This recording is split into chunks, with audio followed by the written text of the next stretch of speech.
Okay. All right.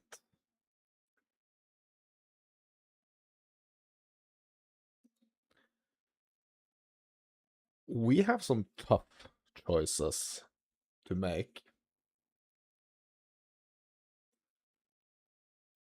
On the upcoming league start 0.5, which is going to be, I mean, in the developer's own words, the biggest content update to PoE ever.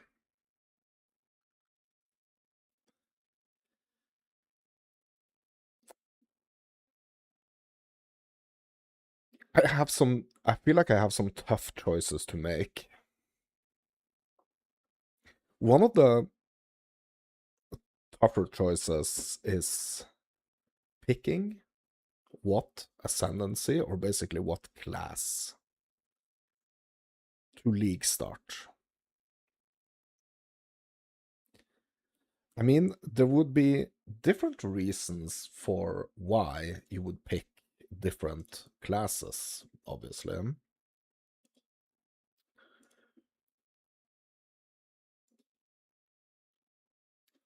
That's one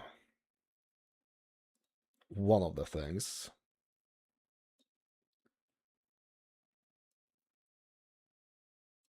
Okay, let's just keep it like this.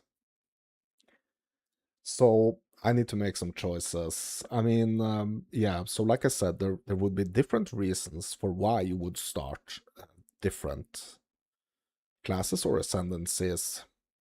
What I would say, if it's your first ever playthrough, your first ever league start, I would probably say pick whatever you think is more fun. So, to me, it would be kind of an obvious choice for playing trade. If you're playing trade, I think it would be an obvious choice to play a build that you know could be a build that you've been playing before, but a build that you know so that you will get through the campaign as fast as possible. So you don't have to be like a mega speedrunner or anything. But if you already played patch 0.4, there is not going to be any new content added in the campaign apart from obviously the rework of a lot of the end game, a lot of the end game mechanics. Obviously, also you're gonna have like the league mechanic, which is gonna be the main thing. Like you are gonna be introduced to these other mechanics as you play through the campaign. But the runes of Aldor is gonna be there from the very first zone, and you're gonna have an encounter with the new rune system from the get go, basically.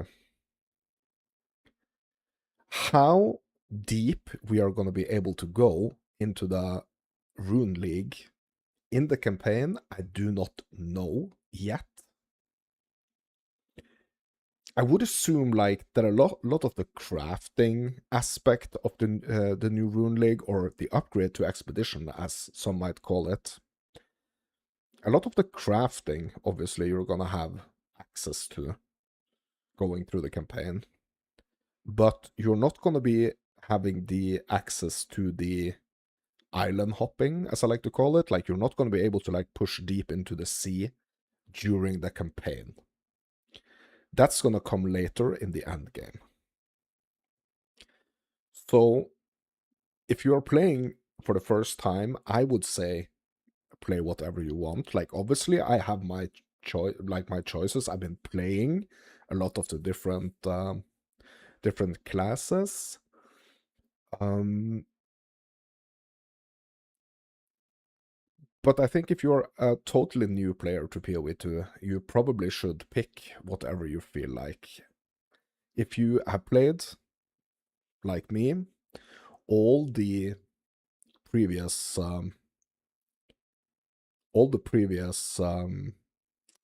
patches up until now, you will probably want to pick something that you know quite well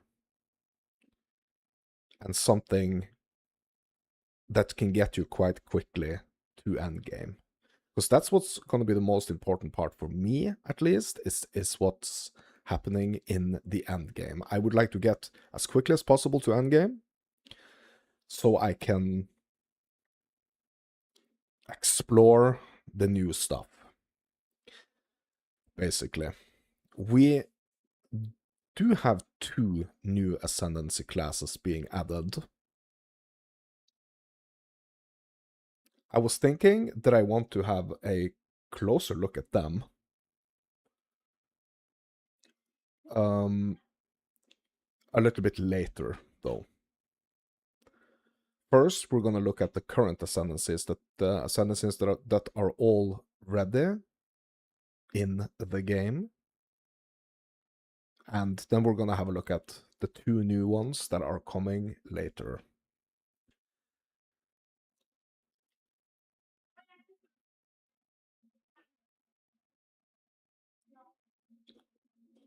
So let's start by having a look at what we already have.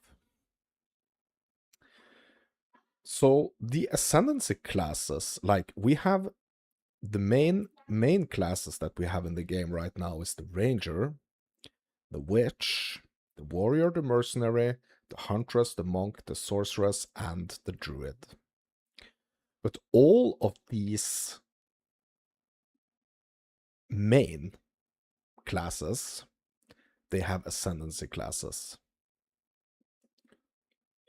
And I'm really starting to understand why people are like kind of thinking that the ranger is not one class. For example, the ranger is not one class on its own.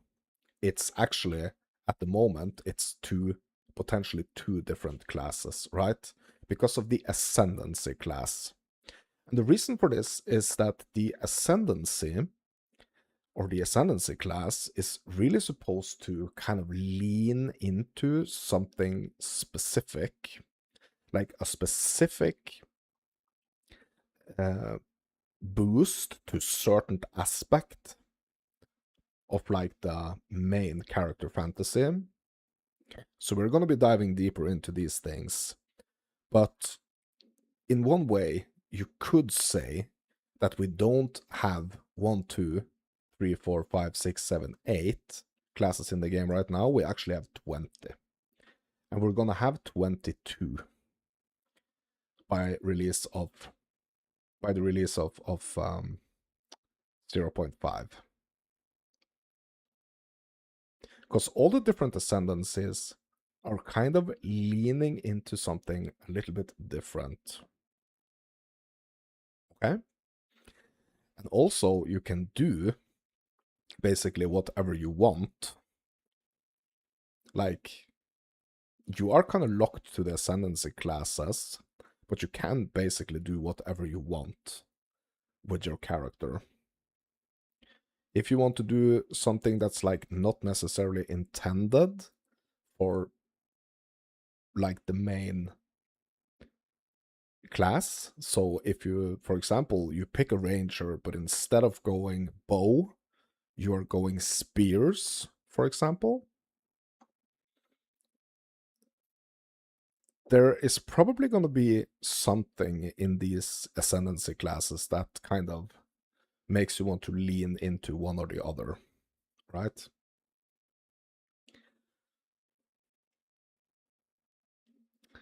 So currently there are 20 regular ascendancy classes available. Full release will have at least 3 ascendancy classes for each class, making for a total of 36. So that's pretty insane.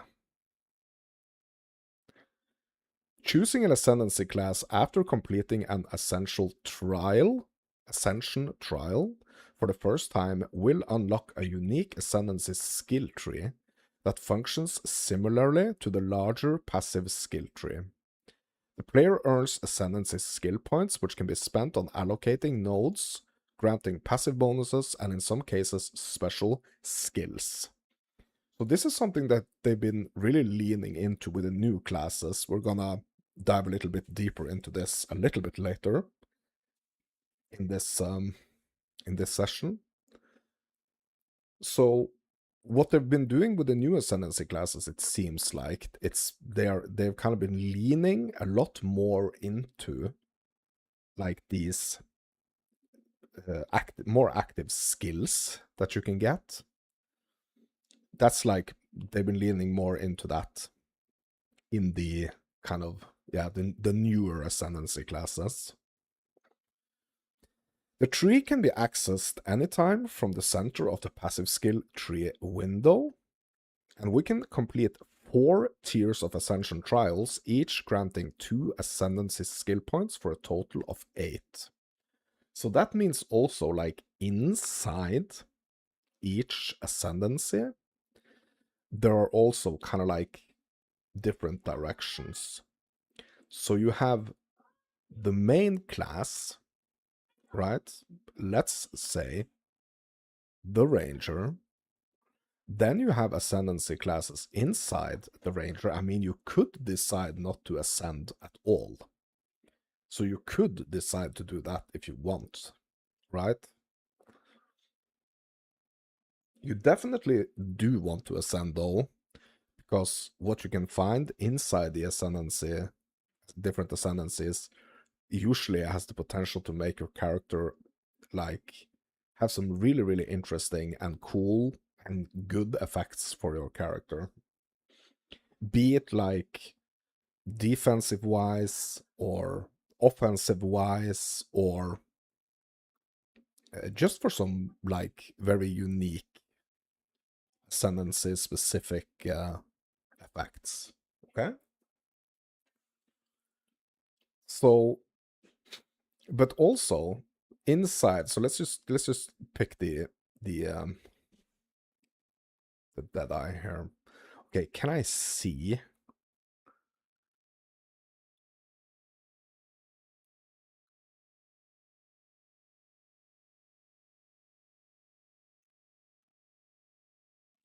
Okay, so we cannot see the tree itself,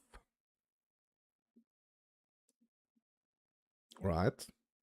But we can see the passive skills of the ascendancy, and we can see the notable skills. So notable skills are gonna be more of like, they're gonna be like a little more,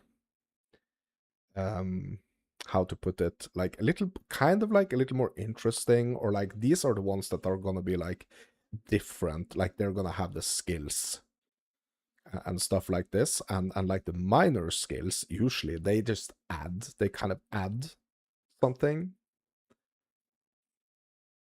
But you can pick whatever you want. Okay, so let's see if I can find, hold on, PoE 2 ascendancy, let's see here, ascendancy trees.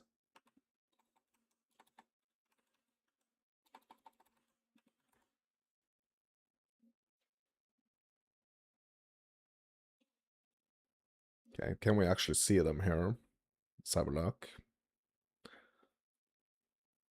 Yeah, this is a bit stretched here. Okay, or like the ones with more than 2 classes here are a bit stretched. But let's see if we can actually see. Can we see the tree here? Okay, so we can't actually see the tree in here. Okay, I might have to actually open the maybe I have to open my POB actually.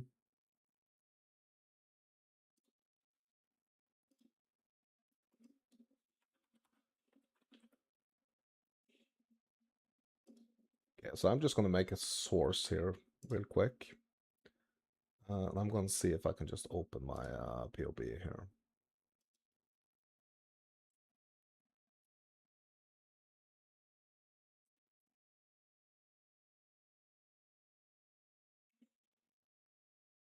Okay.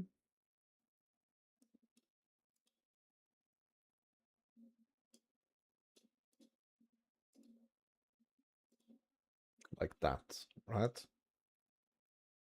Okay. So as we can see here we can actually see like the different ascendancies here. So I'm just gonna open the dead eye here, because then we can actually see the different skills here. So what you could do is that you could go for some like specific notables, right? You could go for Thrilling Chase here. This is a notable.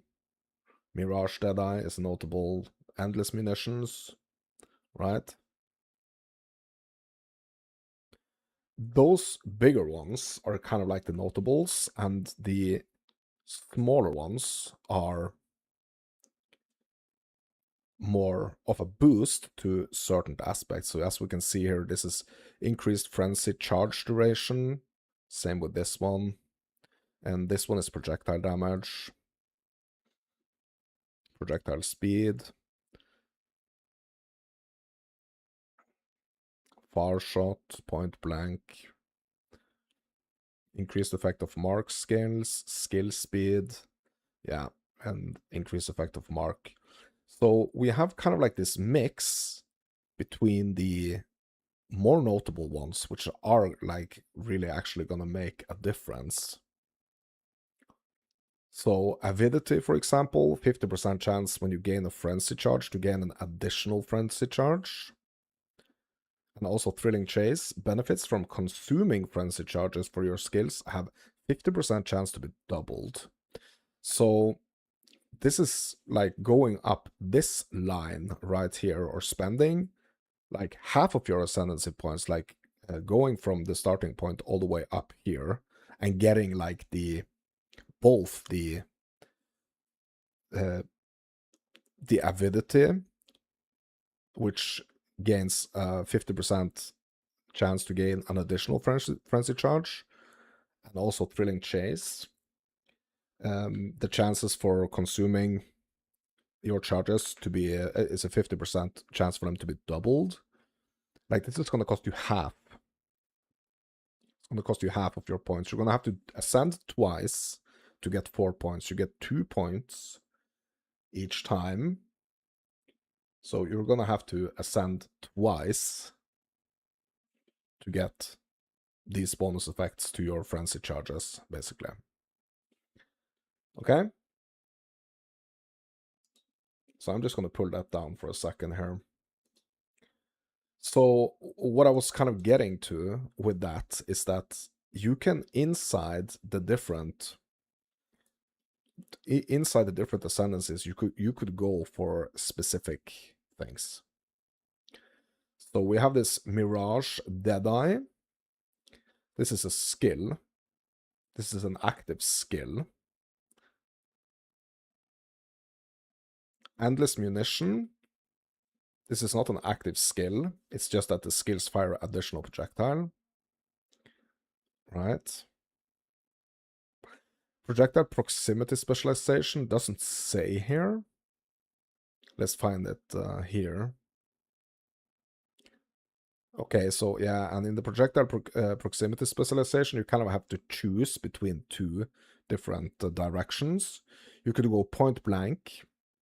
Projectiles deal 20% more hit damage to targets in the first 3.5 meters of their movement, scaling down with distance traveled to reach 0% after 7 meters. And you have the far shot. Projectiles deal 0% more hit damage to targets in the first 3.5 meters of their movement, scaling up with the distance traveled to reach 20% after 7 meters. So basically this is, I mean, it is projectile speed, like it affects the speed. That's like the main category here, or proceeding. Okay, no, I'm sorry, never mind. So you're gonna have to make a choice here. So like, either you want to do more damage like up close, or you want to do more damage um, kiting or like at range, you know? So this is a choice we have to make here. Also, let's have a look at the Mirage Deadeye. What is the Mirage Deadeye?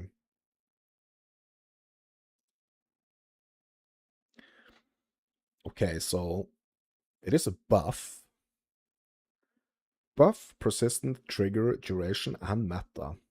While active, firing a ranged projectile attack will create a mirage that uses socketed ranged attacks for a short duration, then vanish. Okay. So, oh, sorry. Yeah, now. Okay, like this.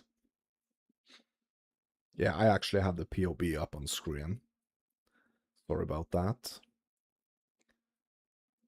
So basically it kind of creates a copy, right?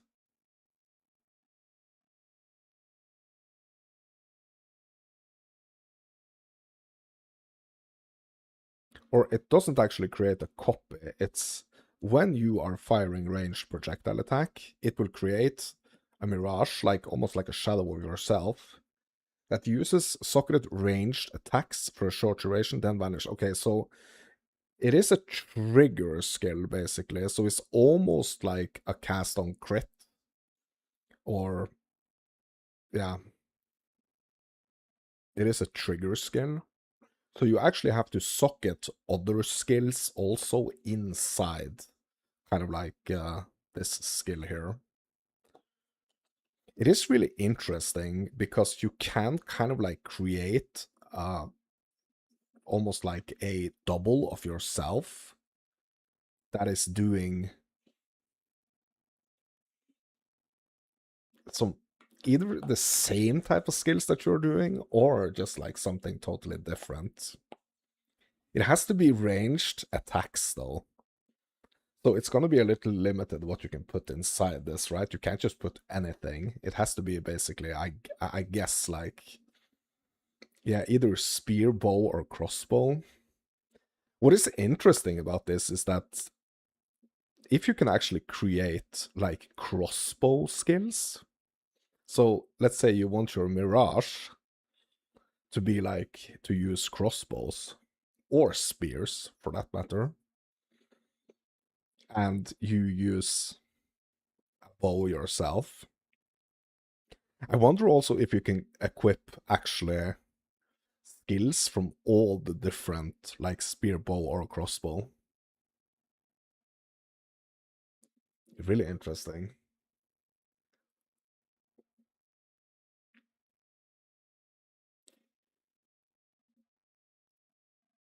Really interesting, actually. So, Cold Shots is a meta skill granted by the Deadeye's Ascendancy, notable Mirage Deadeye.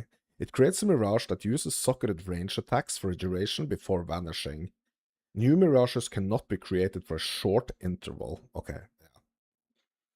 So basically, it is like a cooldown to it, but like one use that I would, or something that I would really like to try with the Mirage Deadeye is like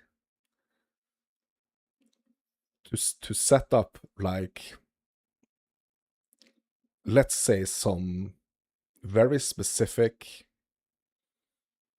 attacks that might, let's say, they might like slow enemies or stun them or like make them bleed or something like that. I think that would be really interesting to try.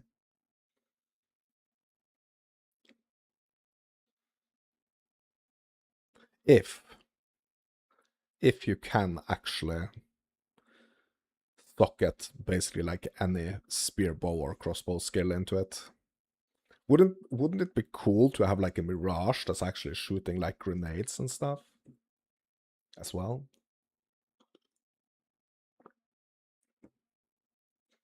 I wonder if that's something that's actually possible. Very interesting. Okay, so I'm just gonna note my ideas here.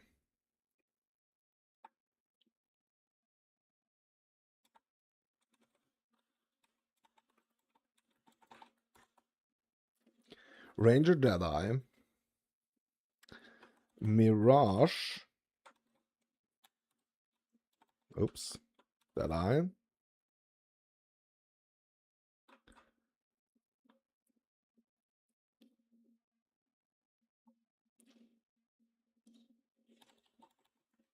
let's do like this.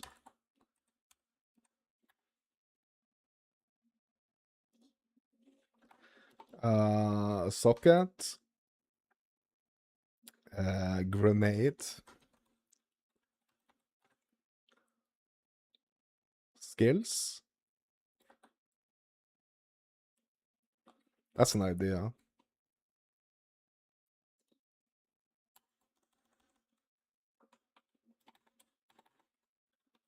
Build ideas 0.5, 0.6, 0.5. So the Mirage Deadeye, socket grenade skills into the Mirage Deadeye. Because it is a meta skill. Bro, I really want to try this. Like, it seems so cool. It seems so cool.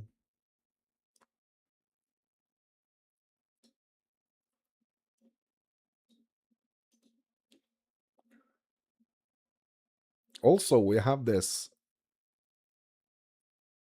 avidity. Yeah, that's the frenzy charge. I'm not super so like I love my monk. I love my my power charges on my monk. I think they are really, really cool. I have not played enough, basically, ranger, I guess, or I have not played enough like frenzy charges to have like a really strong opinion on this. Also, the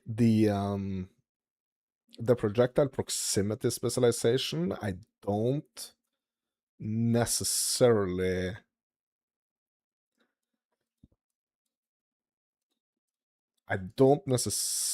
like see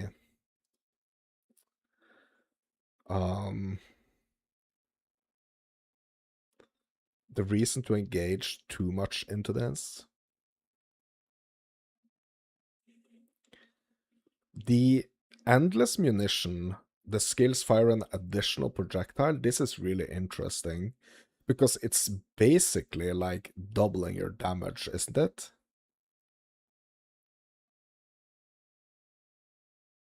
But to pick this one, we have to go like the projectile proximity specialization, right? So we basically have to go here and get this one first, and then choose from one of these before we can go to the endless munitions. Which I think is kind of, yeah, but that's kind of like the thing with a lot of these ascendancies. Like you go for something, like first you have to kind of go for something that's not necessarily like super interesting to kind of like get to the more interesting stuff over here.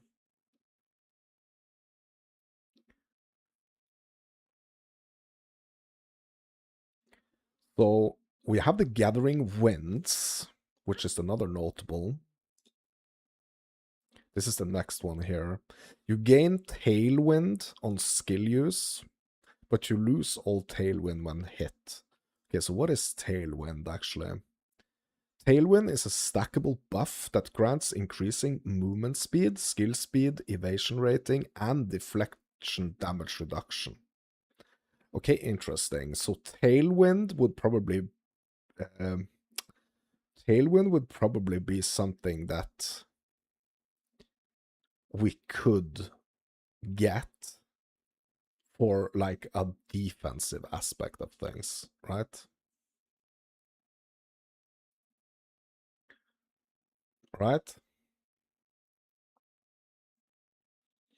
Okay, hold on. I'm just gonna fix something here. Hold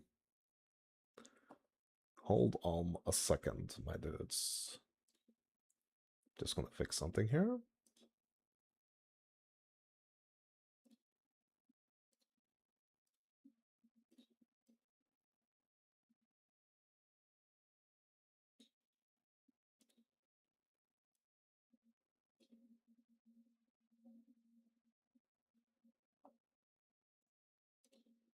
Okay, I think I got this now, right? Let's put this up here. Yeah. Yeah, so Tailwind for defenses, I guess. It is something that we would take for, like, I mean, extra movement speed, skill speed, evasion rating, and deflection damage reduction. So if we want to go for something a little more defensive, so like I think the Mirage Deadeye is like definitely, if I was going Deadeye, this is probably what I would take as a first time Deadeyer. The Mirage Deadeye with the grenade skills, if we can actually socket them, it would be so cool. Like I really want to go and just try that. um and I guess because this is only going to take us 2 points, right? So to get the Mirage, it's only like if that's our first ascendancy, the 2 points here. Maybe we kind of like go for a defensive, a little bit defensive aspect here on the second ones, or on the third and the fourth point. And what are these others here? Okay, cold shots. Okay, what is cold shots? Cold shots is a meta skill granted by the Deadeye Ascendancy, notable. Cold shots, yeah. It periodically applies the socketed mark. Okay. So it applies a socketed mark skill to a nearby unmarked enemy every few seconds. Consuming socketed marks will cause them to be reapplied to an unmarked enemy. This reapplication can happen at most once every few seconds. Okay. Yeah, so that's interesting, because what this kind of does is that it can potentially take this.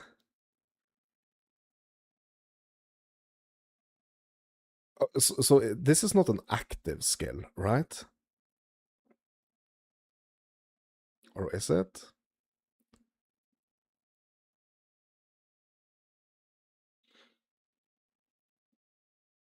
Applies a socketed mark to one enemy every 5 seconds. Okay. So it does this by itself, right? So it kind of takes one of the skills, it kind of frees up one of our skill slots, right? Our usable skills. So we can effectively use this one as like an automatic marker, right? That kind of seems like the thing here. Hmm. Yeah, that's interesting. Okay, but what else do we have here? The bullseye. Apply 10 critical weakness to enemies when consuming a mark on them. Hmm. Okay, so this is more like mark oriented. Like mark, I guess it's basically like debuffs, right?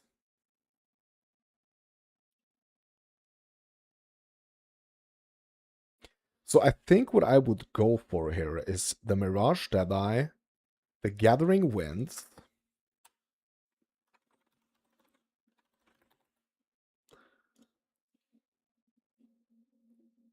and I guess like if this is like an automatic, if this is like an automatic thing, No, you know what? I would not go for this.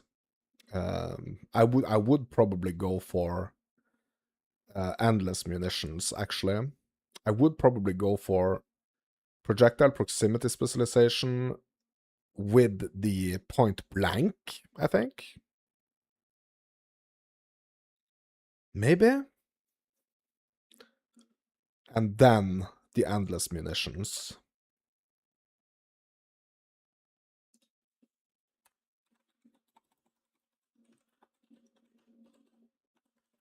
With okay, let's take this down. So Mirage Deadeye with socketed grenade skills, if possible. Gathering winds for like the defensive aspect. And endless munitions for the extra projectile.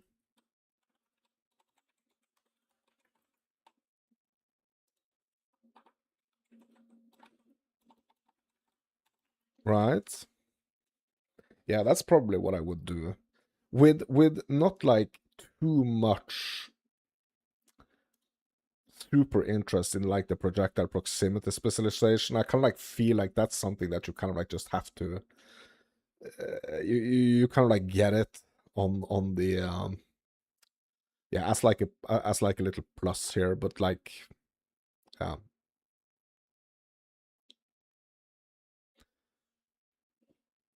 So getting 1, 2, that's 1 ascendancy, 3, 4, that's 2 ascendancies, and then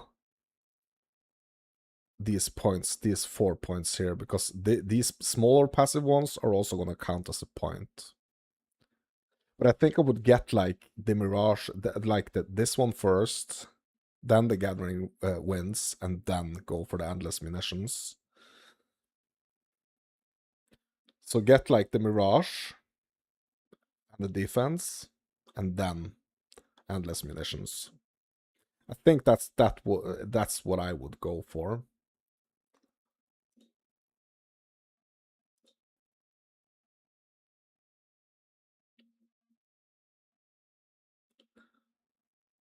Okay. So let's have a look at the Pathfinder.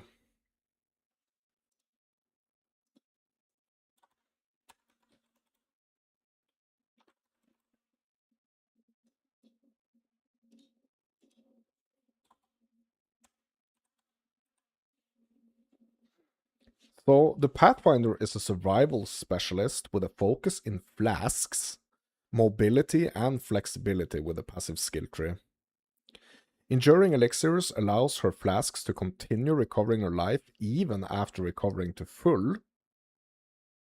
And she can learn 1 of 5 concoction skills to turn her mana flask into a source of damage. What? Relentless Pursuit and Running Assault keeps her mobile by mitigating effects that can reduce her movement speed or stop her entirely.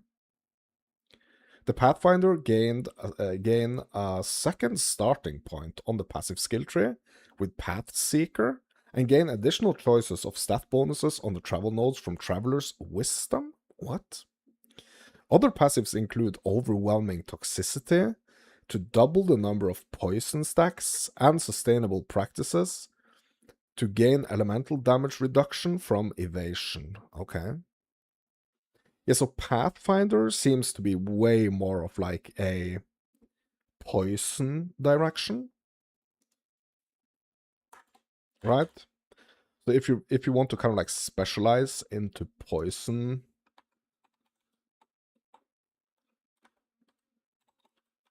this is kind of like what you go for. If you want to do like the elemental,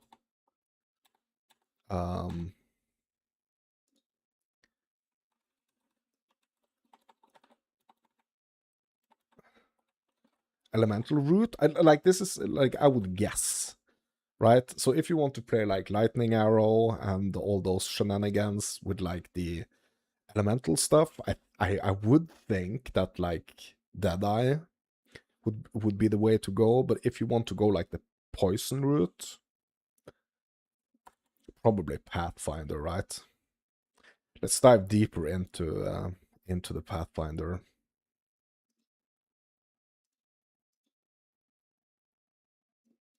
Okay, so that's gonna be this one. Ooh, look at that. Okay. So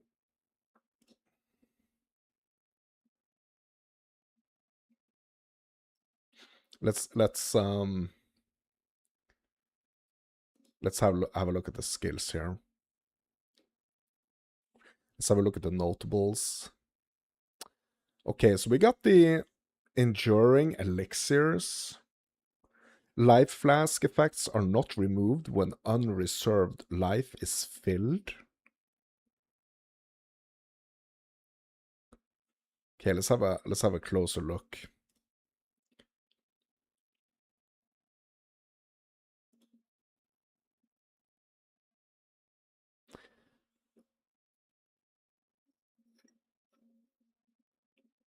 It stops life flask effects from being removed at full life.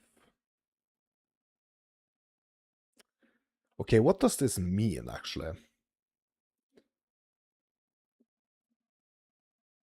I mean, I guess it kind of means like the extra modifiers that we get on our flasks, right?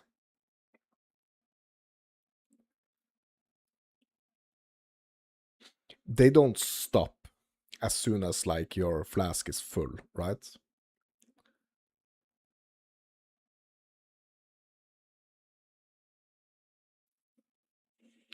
Okay. Path Seeker.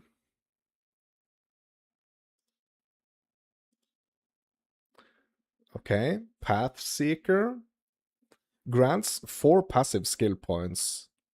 Okay, so apparently, okay, hold on.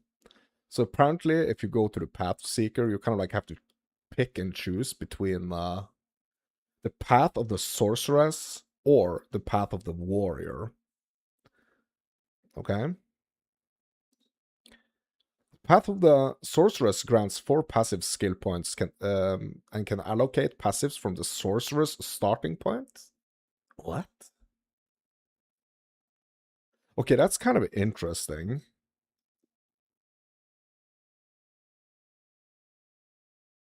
So does it just give you 4 extra passive points that you can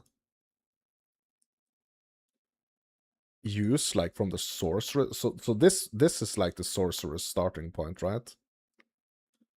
So does that mean that you get like 4 points that you can allocate from here? Hmm. That's interesting. Good afternoon. Have you seen that people have already predicted the metas? No, I have not. I have not. So I wonder if the path of the sorceress is actually just going to give us 4 passive skill points to spend at the sorceress starting point. I mean, what we probably would... I mean, we are not playing necessarily like... Yeah, that's kind of a weird one. Because if we are going, or at least this is what I'm thinking, if we are going Pathfinder, we are not necessarily, or maybe like we are not necessarily going poison, actually. Maybe we are not.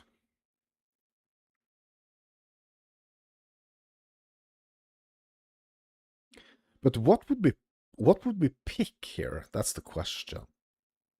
Like if we only had 4 right here, like what would we pick?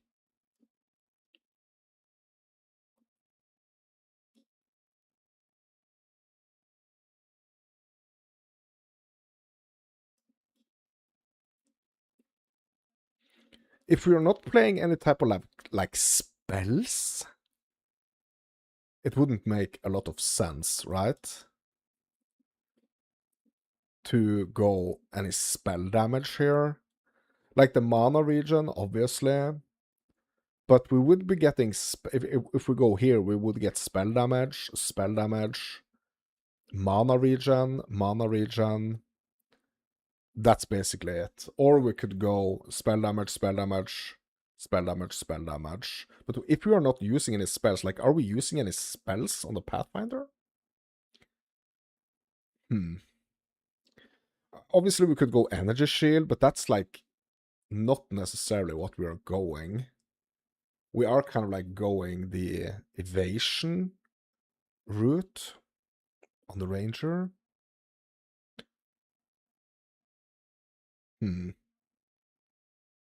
I'm gonna remove. I'm gonna remove this, like, that the Pathfinder is poison and the Deadeye is elemental, because that does not have to be the case. Okay, so what about Path of the Warrior here? Grants 4 passive skill points that you can allocate passives from the warrior starting point.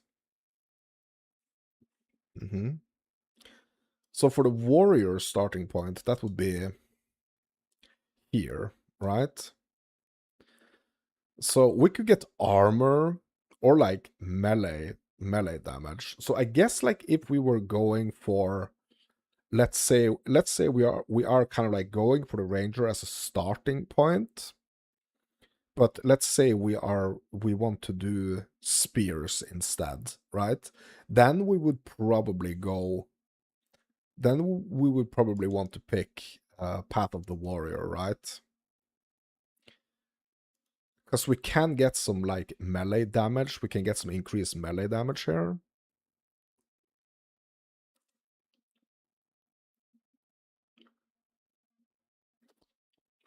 Witch Hunter, Deadeye, and Acolyte of Chayula are the top 3 predictions. Bro, that's so crazy, because I've actually been practicing the Chayula.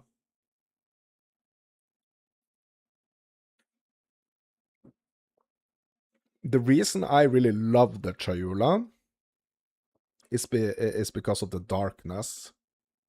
That's why I love Chayula. The darkness basically gives you an extra stack of defenses, basically. Yeah, it looks like a fun place. Yeah, I mean, it really is. Like, it's I've been practicing. I'm at Act 4 now. I guess I'm at the yeah, I'm not at the end. Like, I'm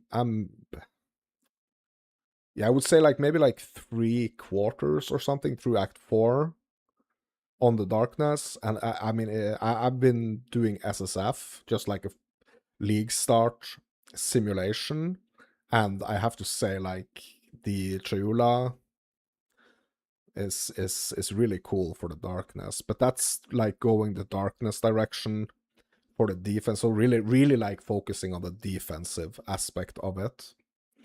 The main thing about what's really different, so I've played a lot of Monk, right? I played a lot of Invoker, and my Invoker is like really dependent on, like, a lot of the spirit gems, or the spirit skills. When you're playing Chayula, like when you're playing Darkness, sorry, you can't use any spirit.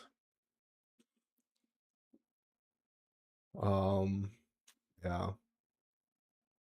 So that's kind of like the downside to it. Okay. Yeah, but anyway.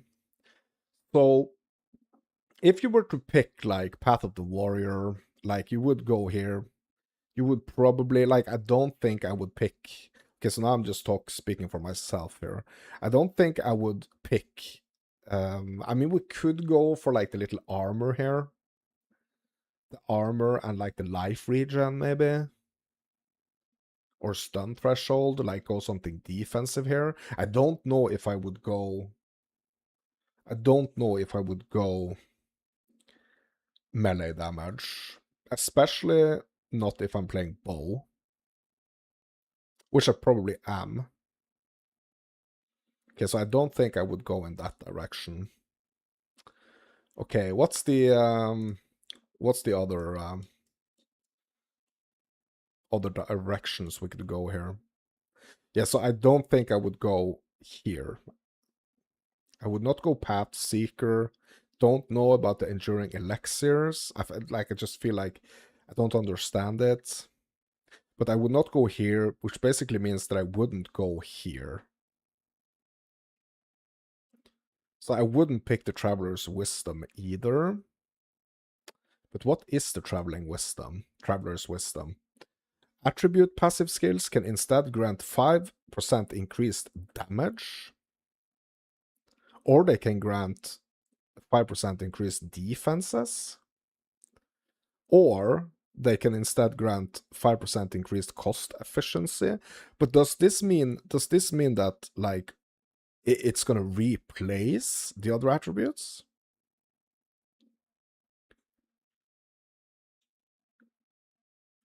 No, they offer additional options, okay? Traveler's Wisdom now instead grants attribute passive points of additional option. I wonder if it's... Yeah, okay, if it's additional, that means that you're gonna get... Okay, so that's kind of interesting, actually. That is really actually kind of interesting. Only thing that I'm wondering is that if you pick this notable, like, is it gonna...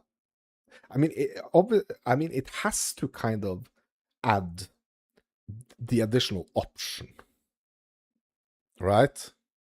So when you go to pick a passive, you usually just have strength, intelligence, and dexterity, right? But now you're gonna, included in those choices, you're gonna have increased damage, global defenses, and cost efficiency, right? Because it can't be the case that if you pick this notable, it's just gonna wipe all your earlier attributes, right? Or maybe up until this point, like, yeah, I have no idea. So it says here, like, the attribute passive skills can instead, but here it says additional option. So I don't quite understand, like, if it's gonna replace it or if it's gonna... Okay, yeah. So since I don't understand this, I would probably not pick this, okay? So basically... So basically that only leaves us, like, if we are not going like the brew concoction here, and we are not going like anywhere here, that kind of like leaves us with this portion right here, which is the overwhelming toxicity. Double the number of your poisons that targets can be affected by at the same time, but 35% less poison duration. Okay, so it is... So I don't think like I'm gonna like make any like say that it's only this or this thing or the other. But if I was playing Pathfinder, I would probably go for the overwhelming toxicity.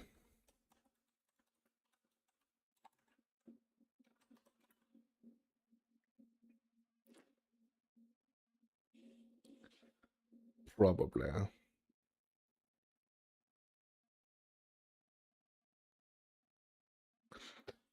Right?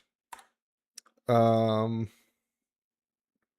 you can't wait to see the new runes? No. Same. Releasing the inner nerd. Yes, absolutely. If you're aiming for fast clears, duration won't be an issue. Yeah, I mean, I mean, as long as like the skills I'm using are not on like a heavy cooldown, that's really not gonna matter. Okay, so what is this other notable here? Relentless pursuit, your speed is unaffected by slows. Okay. Is that this a cool one? Just like overall, so I really like the charm that makes me unaffected by slows. But I mean, the charms, they have charges. This is basically like something that you can like have all the time, which is kind of cool. Kind of frees up one of the charm slots in many cases. Okay, what is this next one here? Running assault cannot be heavy stunned while sprinting. What? Does that mean you can't be knocked down while sprinting?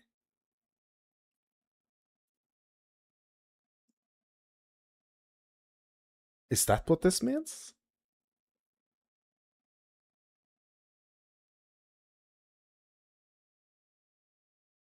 Is that what this means?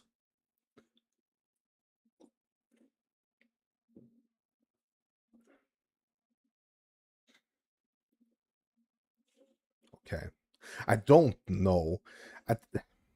Because this notable was in the game, right? Before we had sprint, right?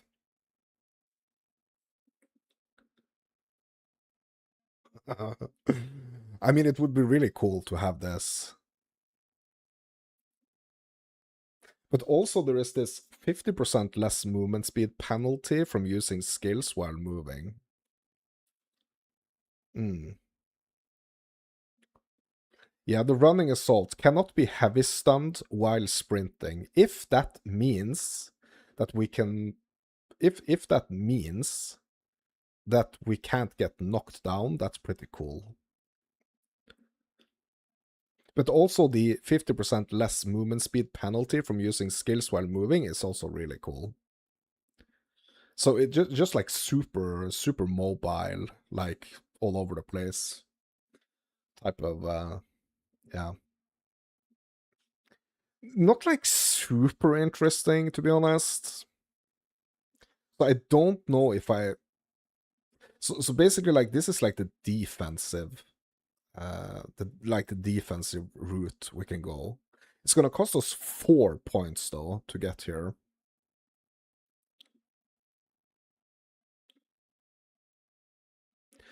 We did not okay, so we did not have a look at the sustainable practices. That's 50% of evasion rating, also grants elemental damage reduction. So that's also another defensive notable.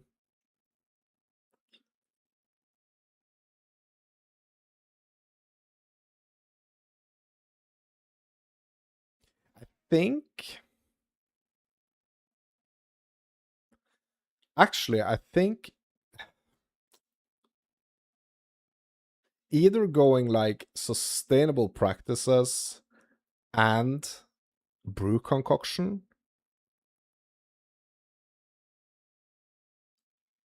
or actually maybe these notables make a little more sense now. Knockdowns and heavy stuns are different, right? Yeah, probably. So yeah, if we just go back to the running assaults here for a second, I mean the knockdown and the heavy stun is yeah, because this notable was actually in the game before sprint was added.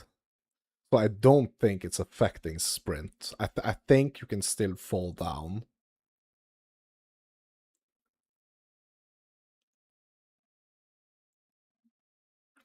Okay, so while players normally cannot be heavily stunned under standard conditions, certain actions like sprinting, parrying with a buckler, or riding a monk expose them to this mechanic. Heavy stun? Okay. Okay, so it actually means that we can't get knocked down. Question is it going to be worth spending 4 points on this? I mean, if you're going for like a speed running approach, you guess it came with the mount first and then was added to sprinting? Yeah, yeah.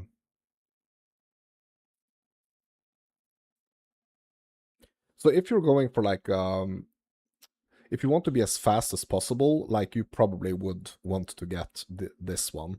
But like spending 4 points on this, it's just hard for me to imagine like potentially how effective it's going to be. And also I would like my initial thoughts are that it's like Pathfinder is kind of meh compared to Deadeye.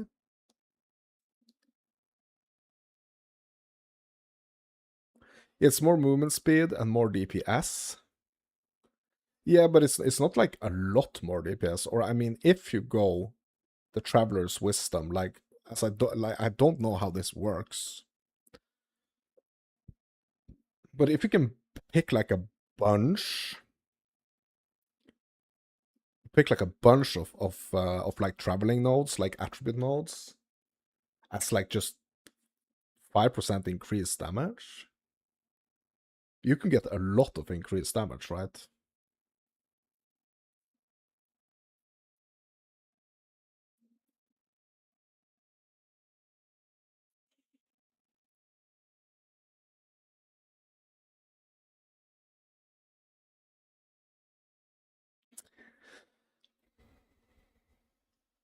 It just kind of feels like ascending can be, especially like if you're doing it on like a new ascendancy that or like yeah a new ascendancy class that you haven't done before. It just feels like a lot of work, you know, um, to like ascend 3 times to get relentless pursuit, speed unaffected by slows, running assault cannot be heavy stunned while sprinting, 50% less movement speed penalty from using skills while moving, and the overwhelming toxicity. Like ascending 3 times to get this just seems insane. No, I'm not making a dead eye. Or I might be. Like, so what I think is that 0. 0.5 is gonna be like a perfect league to try a bunch of different things. Like, I'm not yet decided on the starter. I'm kind of practicing a little bit on the Chayula, on my Chayula monk. I'm not decided 100% if that's what I want to do. Um, I just want to try like a bunch of different things, and also I think like up like from now and up until like the release of 0. 0.5 would be great to just like try a bunch of different things. So that's basically what I did with the Chayula. I was kind of like thinking, okay, yeah, I'm probably gonna start a monk since I've been playing so much monk uh in both 0. 0.3 and 0. 0.4. Like yeah, I'm probably just gonna start a monk. So, and I decided to, okay, I'm not gonna go like Invoker because I've done that. So let's try to do something else. So I was thinking, okay, let's do the Chayula because I haven't done it, and the darkness really, really surprised me. Like how effective the darkness is. Like I really, really hope they're not gonna do anything with darkness. Like I hope they're not gonna touch darkness. But I think, yeah, it's just like super fun for me right now to just like try a bunch of different things. Maybe I decide last moment, I kind of decide, okay, no, you know what? I'm gonna start something else. But right now, I'm kind of heavily leaning into Chayula. When are the patch notes out? Well, patch notes are gonna be 1 week before release, so I guess it's still like, okay, what date is it today? 12th? Yeah, it's a 12th today, so it's still 15 days. Yeah, so in a week, patch notes. But I don't think I'm gonna let like the patch notes decide whatever I'm gonna start. Yeah, that's when you are gonna decide when you're read. Yeah, okay, yeah, yeah. Yeah. Yeah, but I don't know if that's gonna be. I don't know if patch notes is gonna tip anything for me in like any sort of direction. I'm just gonna have to see. Right now, I'm just like super enjoying my Chayula on like a simulated league start. Okay, so back to the decision making here.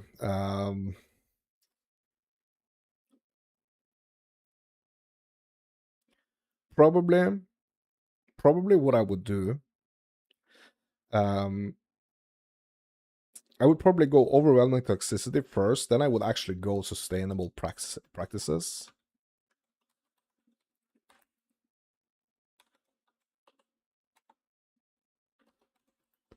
Probably. Relentless Pursuit and Running Assault.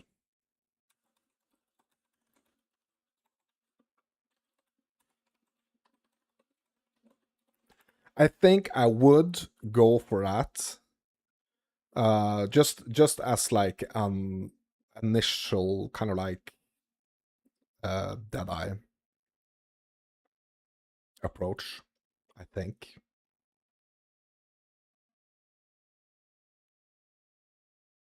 Like the concoction and the Traveler's Wisdom, I feel like those are, so like I mentioned earlier, like ascendancies, you can go in different directions and you can only pick like half of the points. So kind of like each ascendancy is also kind of like split in two because you can only get half of it. You can only get half of the points, basically. So I could basically try to make a Pathfinder that's gonna go for like this route that I've kind of yeah, toxicity, relentless pursuit, running assault, and sustainable practices. And I would probably try to make some other version of the Pathfinder, which is gonna be more like Traveler's Wisdom brew concoction. Just to kind of see.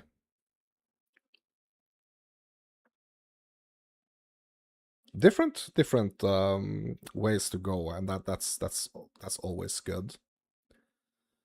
Okay, so I'm moving on. Okay, so next class we got here is the Witch and the Infernalist. Bro, she looks insane, bro.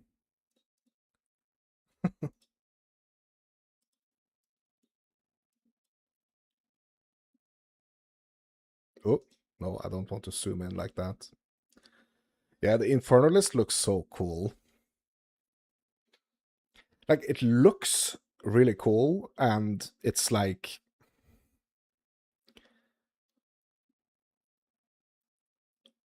basically like the Fire Sork, how it's intended, I guess. A Fire Witch. Which to me is just so weird that like the sorceress is not a stronger fire. That the witch kind of like has a better fire starting point than the sorceress is baffling to me. So we have moved on here to the witch.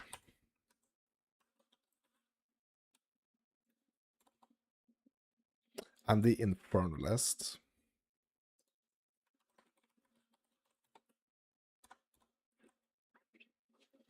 The infernalist calls upon demonic forces to unleash hellish flames and gain great power, but at a cost.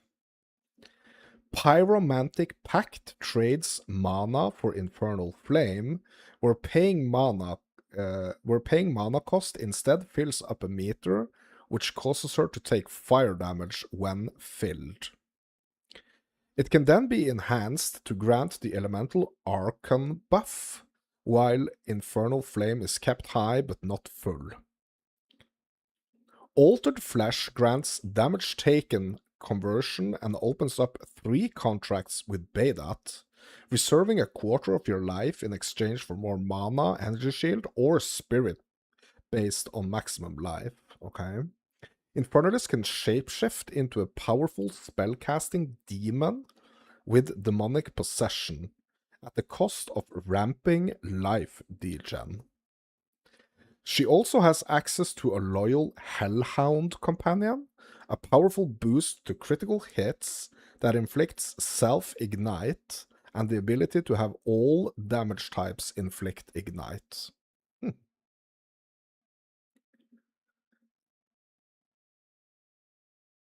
Yeah, that's really interesting. Okay, where is the witch? Up here. Okay. Infernalist.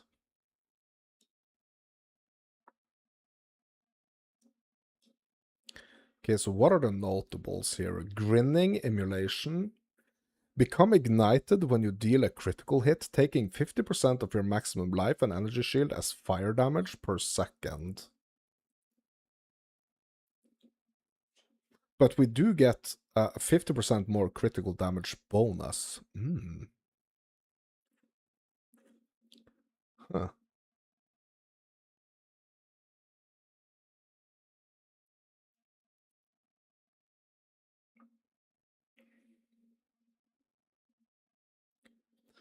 That's interesting. So you gain 50% more crit bonus, like critical damage, but it's stealing from your life and energy shield.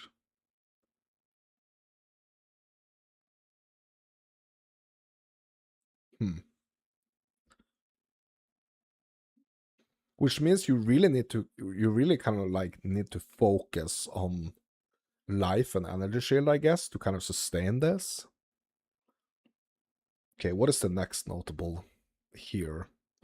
Loyal Hellhound. Okay. Let's have a closer look at the Hellhound.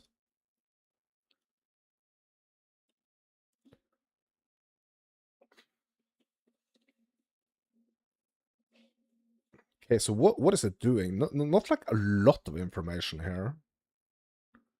Okay, so it ignites the enemies.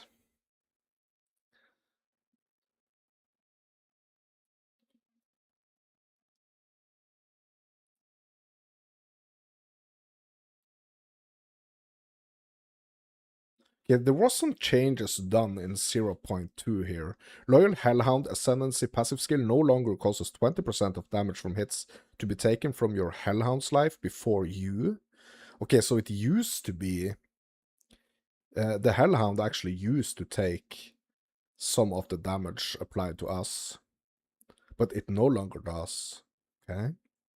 I wonder why they changed that. So basically, it's a companion minion that ignites nearby enemies, basically. So like, is that the only thing it's doing? Is it only igniting?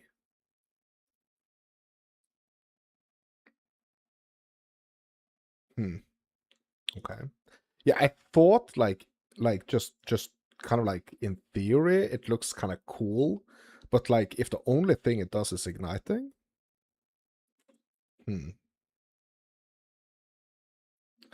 Pyromantic Pact.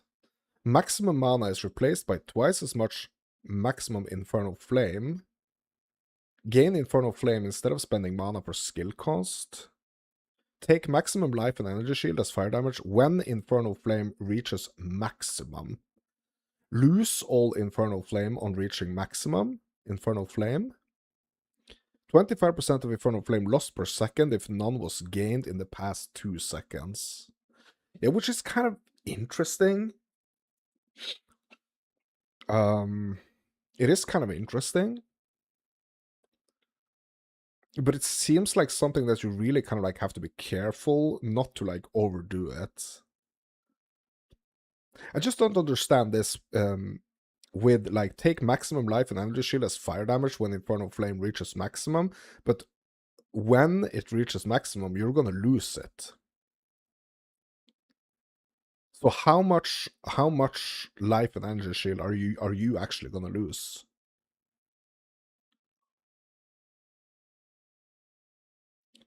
Maximum life and energy shield as fire damage? Okay, so is that the amount? So if you have 1,000 max life and 1,000 energy shield, does that mean that you're gonna take 2,000 fire damage? Is that the thing?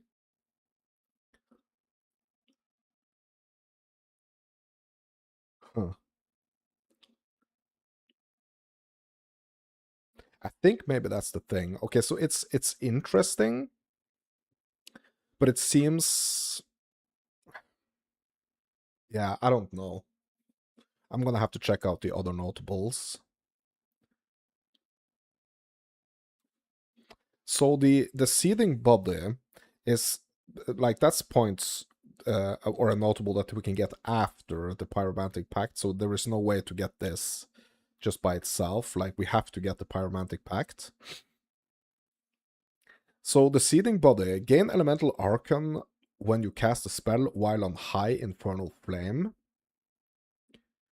Okay, elemental arcane does not expire while on high infernal flame, and lose elemental arcane on reaching maximum infernal flame. Okay, so what is elemental arcane?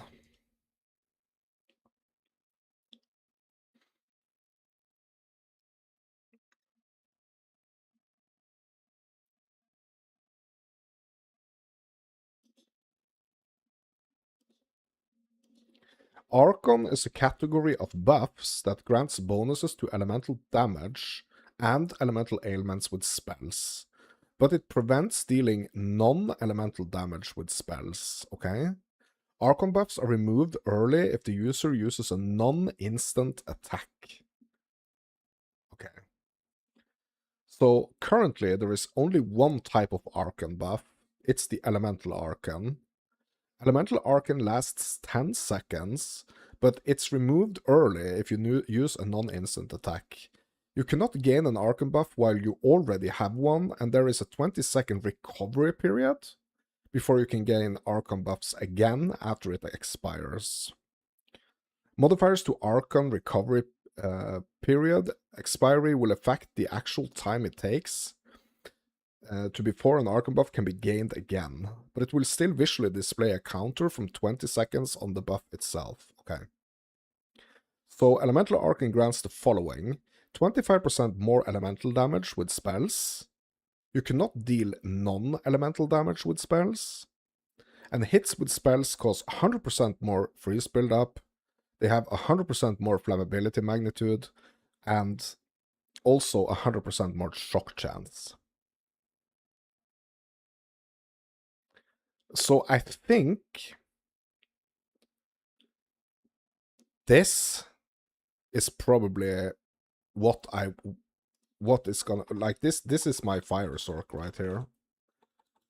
This is the true Fire Sork.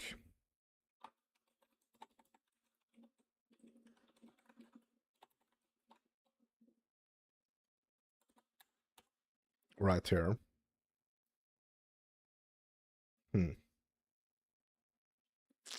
Okay. Yeah, I think this one is really interesting. I think that Pyromantic Pact and Seething Body, those are gonna be the two first skills here.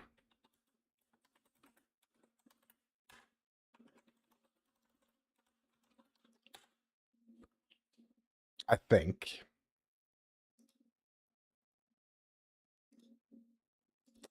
Okay, so that's 4 of my points. Let's have a look at these other notables. Bringer of Flame. All damage from you and allies in your presence contributes to flammability and ignite magnitudes. I mean, obviously, right?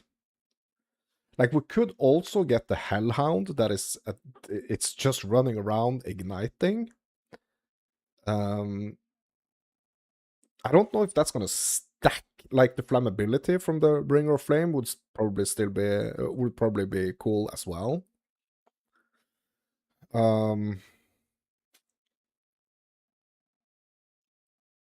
But like, I don't know how it's potentially gonna like even increase the ignite. So the Hellhound, it just ignites, right? Or does it contribute to the magnitude as well?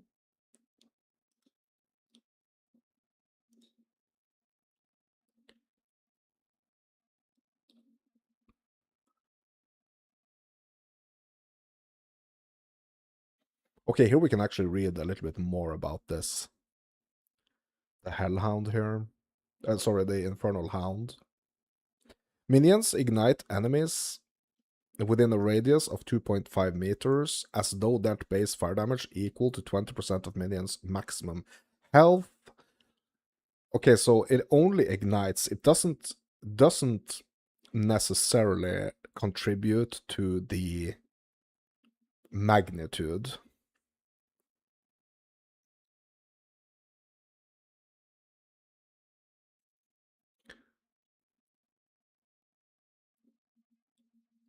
This is identical to the effect granted by Infernal Legion, without the drawback of taking 20% of maximum life in fire damage per second. Summon Infernal Hound can be supported by Infernal Legion, but this grants no additional benefits and adds the side effect, of the Hound taking fire damage. Okay. Meat Shield does not decrease the ignite damage, which makes it a highly recommended support gem. Area of effect can be scaled with magnified effect, and passives that scale minion area of effect. Okay. Fire exposure support will cause the ignite aura to inflict fire exposure on affected enemies. Yeah, okay, so these are the these are basically the supports here. Yeah, like I haven't like kicked the Infernal Hound. I haven't kicked it away just yet, but I'm gonna have to see the other ones here. Bringer Flame, I think it's really interesting as well.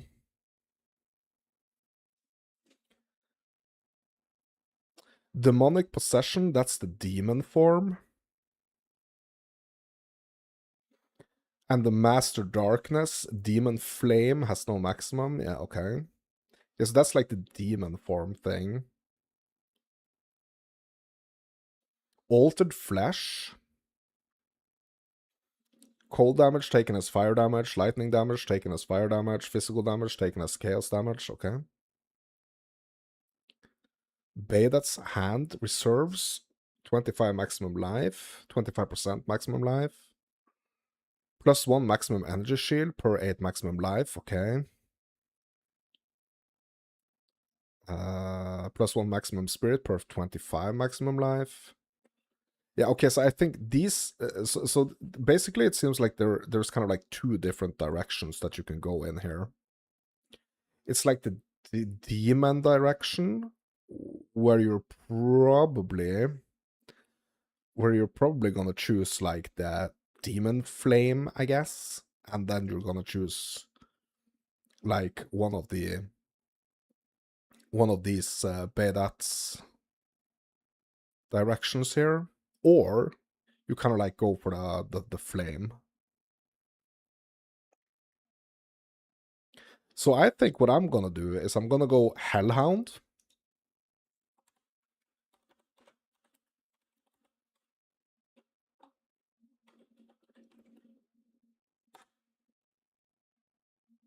And Bringer of Flame.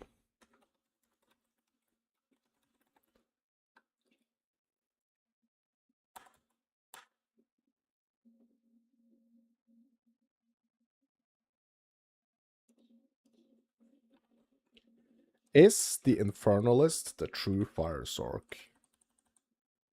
Yeah, that's probably what I would do. Because that's 1, 2... Sorry, 1, 2... Oh, yeah. 1, 2, 3, 4, 5, 6, 7, 8. Yeah. So I would probably get the Hound first, actually. Then Bringer of Flame. Okay, I'm gonna have to rearrange here. Um,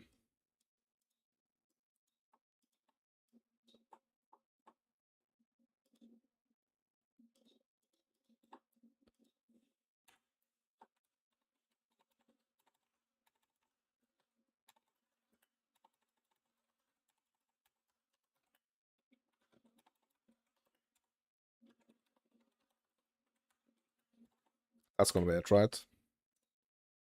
That's gonna be it. Loyal Hellhound, Bringer of Flame, Pyromantic Pact, and Seething Body.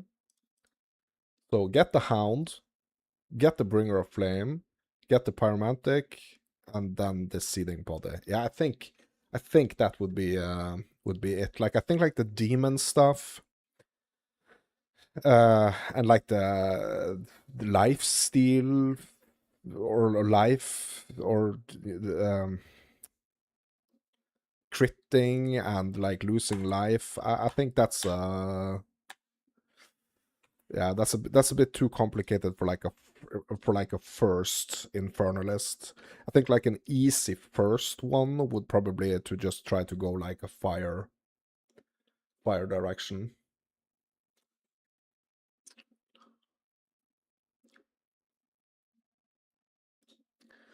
Okay, so that's my choices for the Infernalist for now, at least. Okay, so what is the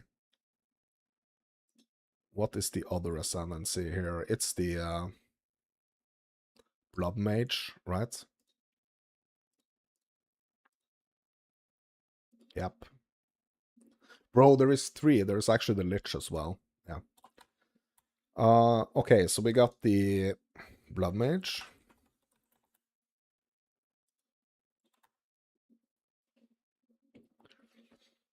So the Blood Mage puts her life on the line in exchange for power.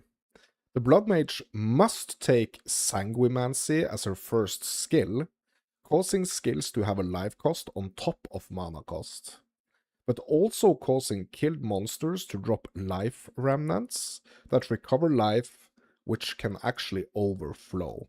Okay. From there on, she gains access to passives that grants powerful bonuses to critical hits and life-based defenses and recovery to the ability to have elemental damage to scale bleeding curses that reserve enemies' life and prevent life regeneration, and turning life flask charges into a source of damage. Bro, it kind of so Blood Mage is like one of those ascendancy classes where I kind of like it just gets me to think like this is complicated. Like it really makes me think this is complicated. So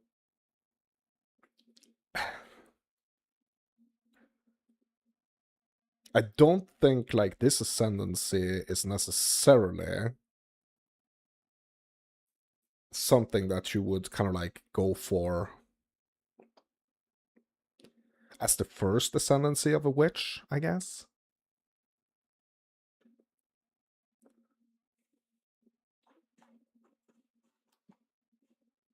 I think I would want to try to go for the Infernalist first. Okay. Now let's have a look at this. Yeah, so this is the Sanguimancy. This is what you have to choose. Like you have to pick this one as your first skill. And the skills gain a base of life cost equal to base mana cost. But we get the remnants, right? Okay, but what do we choose after Sanguimancy? Or I wonder like if is this just gonna be like auto chosen? I guess like this is gonna be just like auto chosen, right? Okay, so we got Whispers of the Flesh. Targets cursed by you have 100% reduced life regeneration rate. And also targets cursed by you have have at least 15% of life reserved. Okay. Yeah, so Whisper of Flesh, that's like a heavy debuff on your enemies.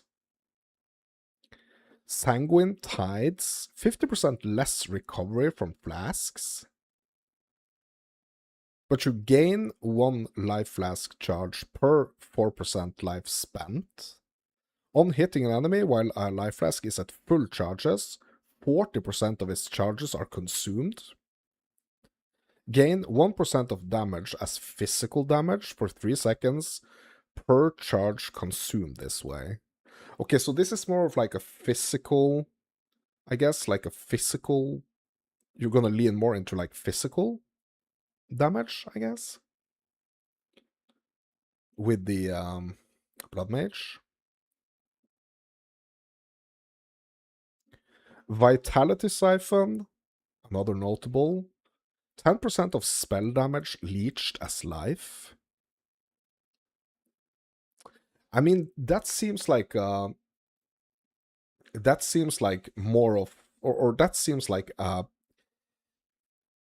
mean, it's not like it's not like a great trade-off, but it's like you're just initially starting this Ascendancy class with like just having life cost to your skills as well as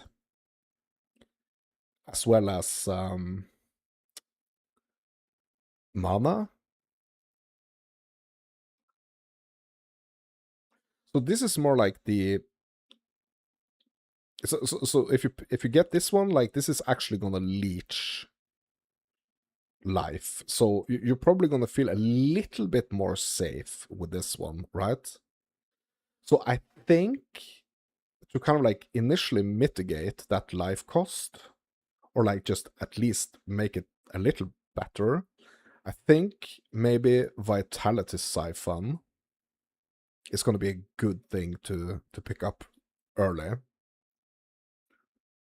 Okay, let's look at this one. Blood Barbs. Bleeding you inflict on cursed targets is aggravated. Elemental damage also contributes to bleeding magnitude. Okay, that's very interesting.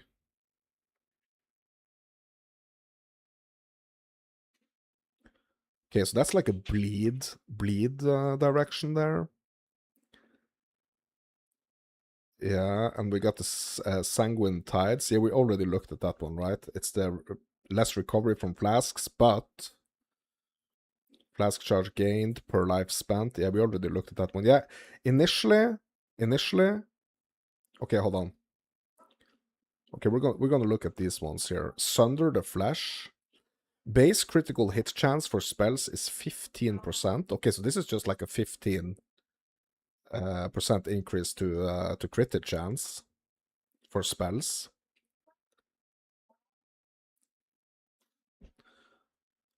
And Grasping Wounds, 25% of life cost. 25% of life loss from hits is prevented. Then that much life is lost over 4 seconds instead. Okay, so that's okay.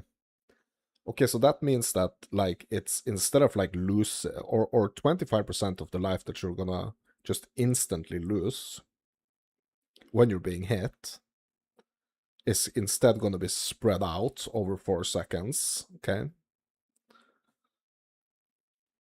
It's kind of like a little delayed damage, or like 25% of the damage applied to you kind of like becomes a damage over time instead of just like a big hit, I guess. Gore Spike, 1% increased crit damage bonus per 50 current life. Crimson Power, gain additional max life equal to 100% of the item energy shield on equipped body armor. Okay.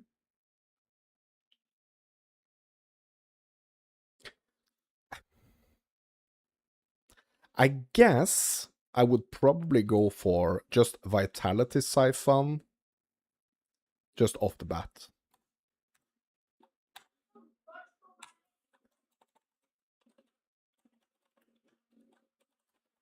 Just Vitality Siphon just off the bat here. Because of like the mitigation that Vitality Siphon is gonna do to just like the initial life cost of skills. Okay. Then I think I would probably go to the right here and get the Grasping Wounds. and the Crimson Power.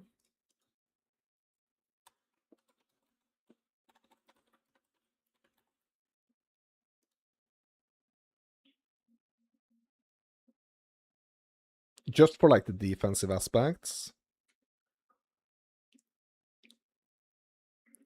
It's kind of tempting to do like the Whispers of Flesh.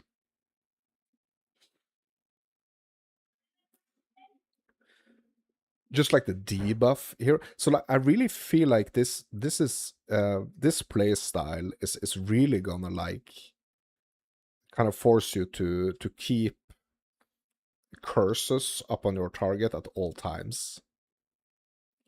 So like in a similar way as I kind of like on all my builds, I basically have like this one skill that I almost like open up with every single attack.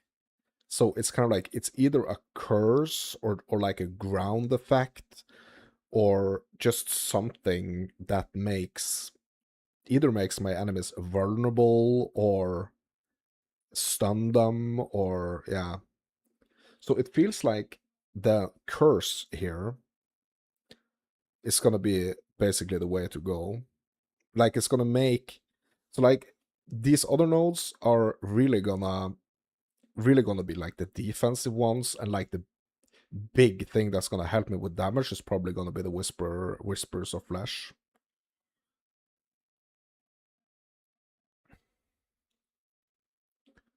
Whispers of the Flesh.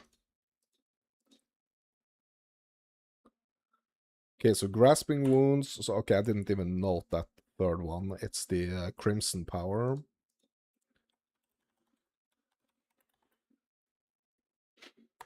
And then the Whispers of Flesh.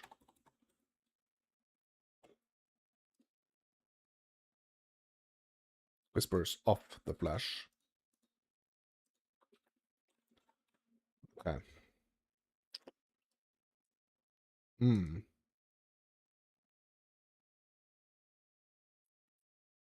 Hello there, Mr. Hatch. How are we doing? Long time no see, bro. How are you? Okay. So that's probably what I would do for the Blood Mage. Okay, so now I guess it's time for Lich. It's time for the Lick. The Lich. Been good? Hope you are too. Yes, bro. I'm good. I'm prepping. I'm really trying to figure out what the heck I'm gonna league start. Like I'm leaning into Chayula, but I really want to try to get a better understanding of these other classes as well.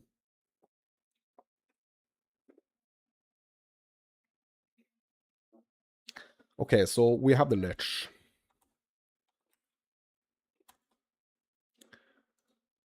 Okay, so let's just do a quick read here.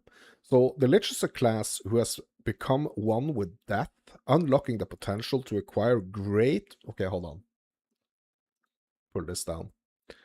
Lich is a class who has become one with death, unlocking the potential to acquire great power at a price.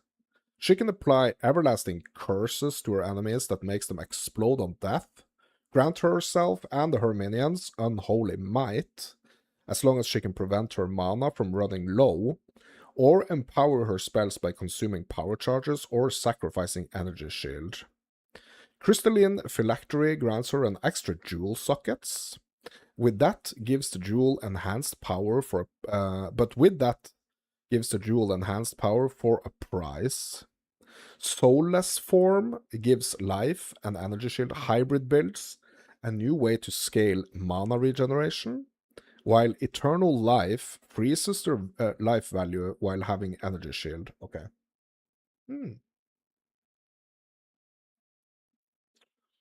Okay. Interesting.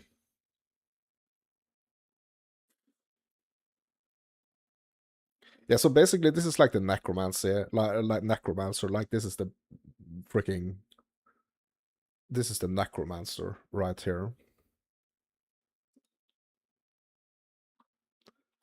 Ruler of the undead. Right?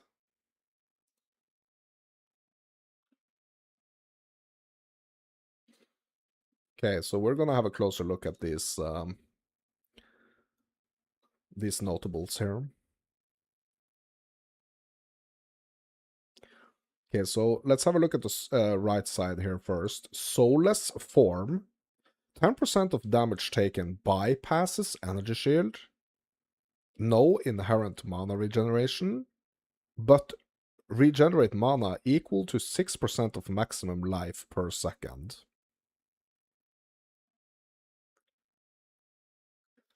So I guess going this direction kind of really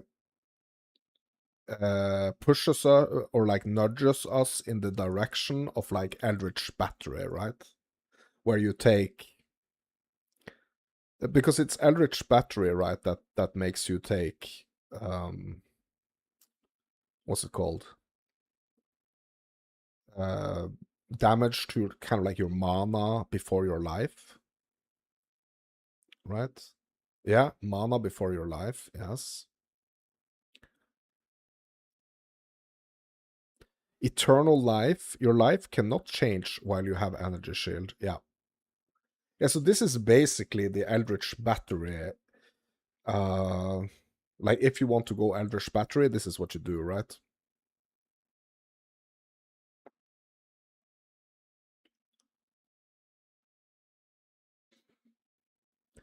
The original energy shield. No, hold on. This is energy shield. Hold on. Yeah, this is the original like energy shield and mana stacker. So you really want to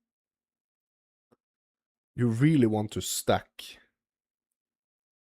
mana and energy shield if you're going this route. Price of power. Spells consume a power charge if able to deal 40% more damage. What?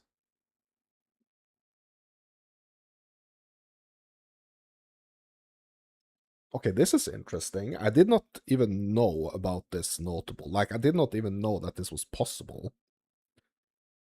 Okay, so but this is gonna, like, force us in a direction of, like, power charge. Like, in a power charge direction. We're gonna have to have some type of skills that generates power charges.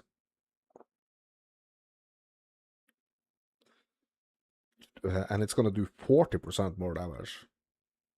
Bro, that's quite a lot.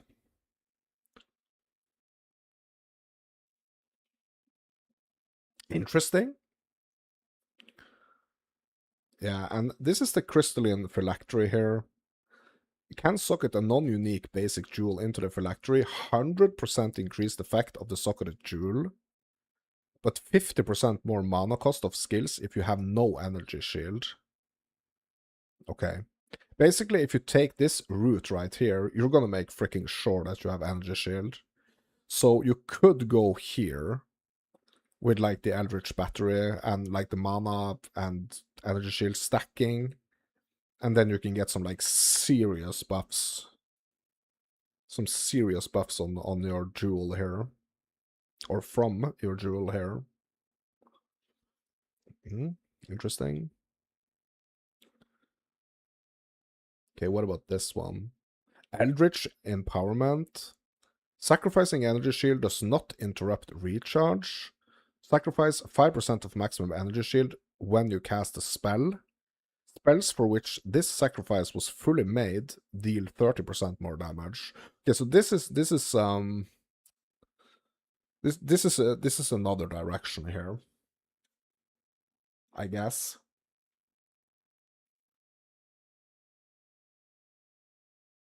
Rupture the soul.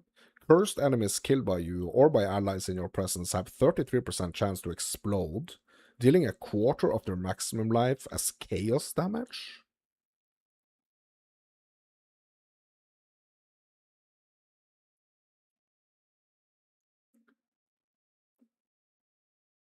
That's kind of interesting.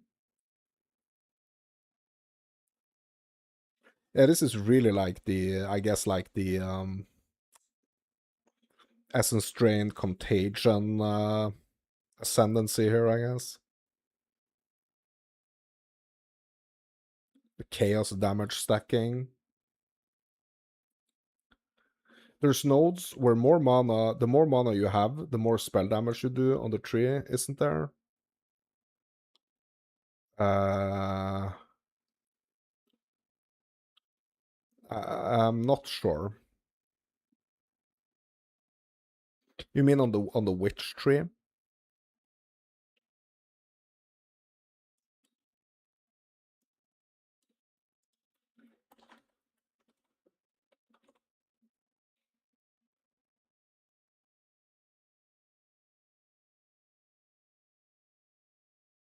Yeah, I'm gonna try to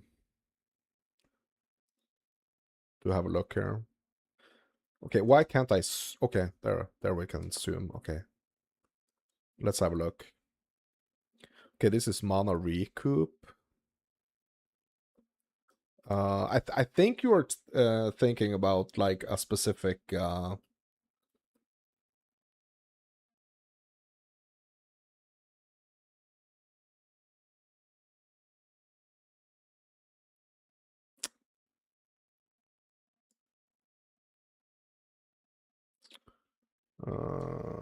Yeah, which one is that?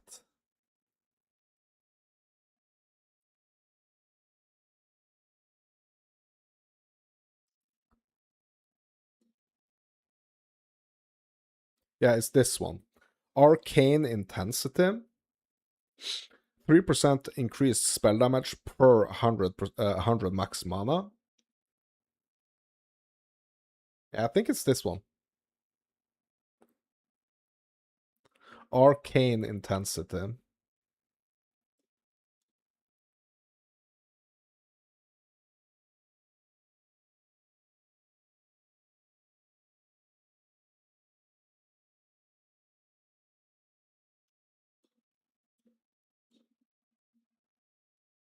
Yeah, I'm pretty sure it's that one.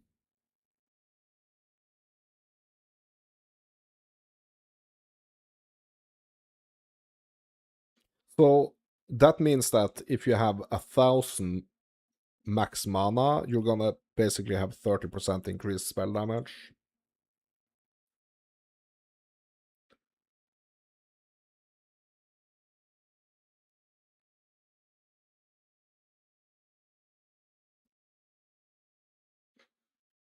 And here we have the Eldritch Battery.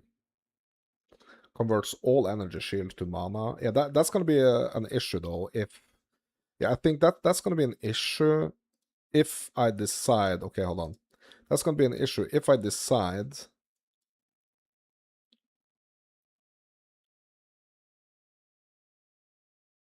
to go this route, right?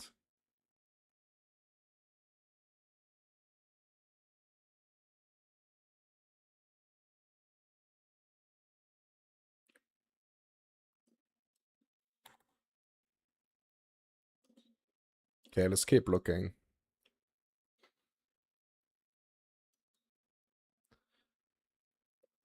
Incessant Cacophony. Curses you inflict have infinite durations. And you can apply an additional curse. Yeah, a lot of like curse focused on the witch, obviously. Necromantic Conduit. While you are not on low mana, you and allies in your presence have Unholy Might. Lose 5% of your maximum mana per second. Okay, Unholy Might. What does that give us?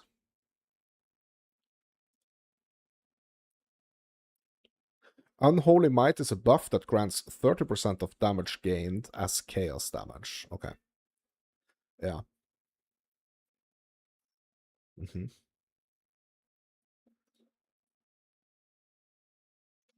So that's like the chaos. Yeah, that's more of like chaos oriented. Blackened Heart. 4% increased magnitude of Unholy Might. Buffs you grant per 100 maximum mana. Okay, yeah. Yeah, I think... To be honest, I think I'm leaning more towards like the right side of the tree here.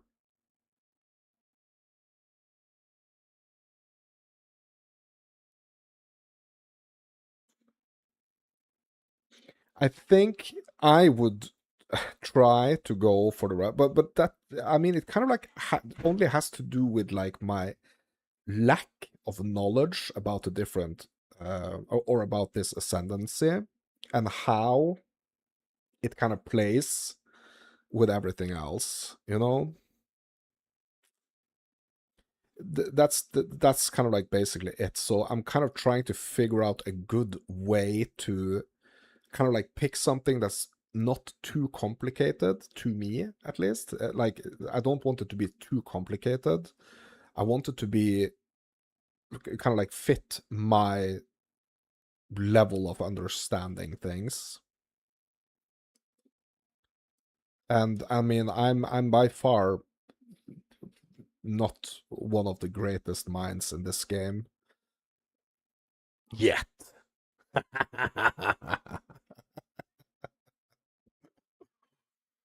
But I'm learning.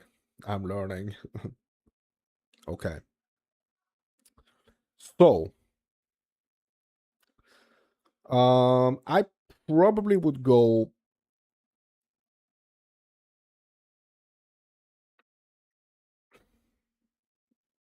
But this, like, 10% of damage taken bypasses energy shield.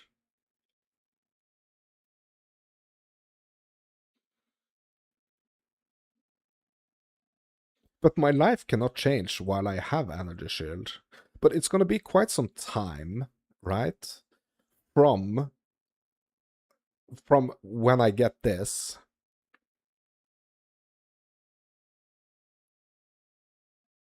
Right? It's gonna be quite some time from when I get this notable until I get this one, because the internal life, like that, really kind of it kind of yeah. So here's the thing: it kind of fixes. It kind of fixes the problem that this one causes. I mean, it's not causing a problem; it's causing a change. But this one, like the eternal life, kind of mitigates, I guess, a little bit this one. Because the 10% of damage taken bypasses energy shield, that's not going to matter if my life cannot change while I have energy shield, right?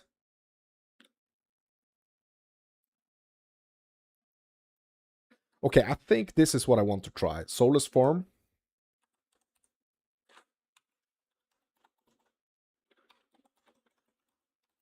Soulless Form into Eternal Life. Okay, hold on. Soulless Form into Eternal Life. There is even there's even a node on the tree that's called Eternal Life, right?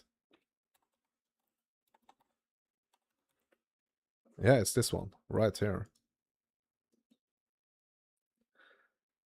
It's not Eternal Life, it's Eternal Youth. Okay, life recharges instead of energy shield. 50% less life recovery. No. No.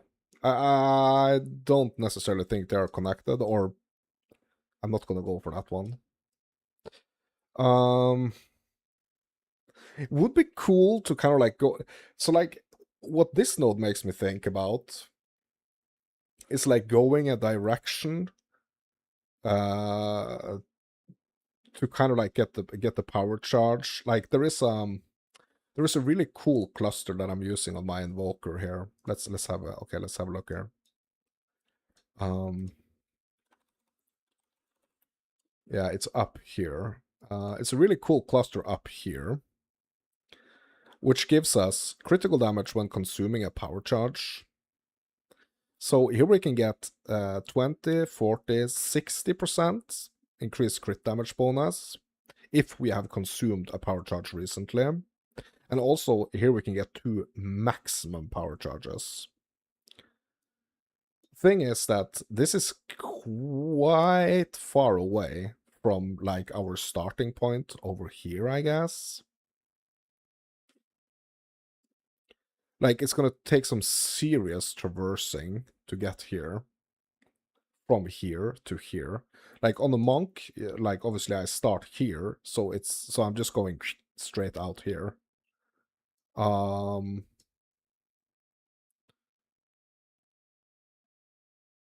there are some power charge stuff up here as well. Okay, power charge duration.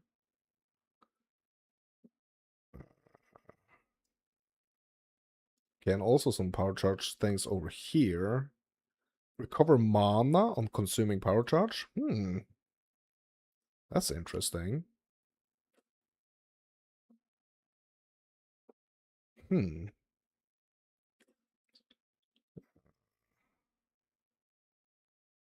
Okay, well. Yeah, I don't know, like, no, I don't think so. Question is, what then?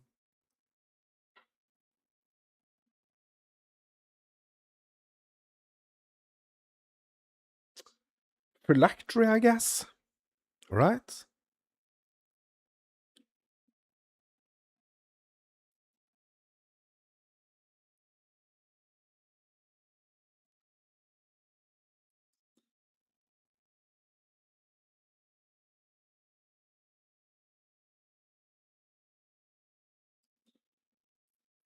Okay, so... Okay, so this is like defensive stuff, right? Rupture the Soul. Rupture the Soul and it's more like the offensive one. So okay, so here's what I think I will do. I will get Rupture the Soul.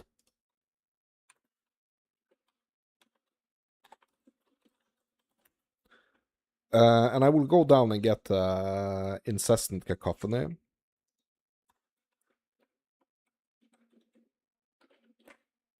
Is that what it's called? Incessant? What a name.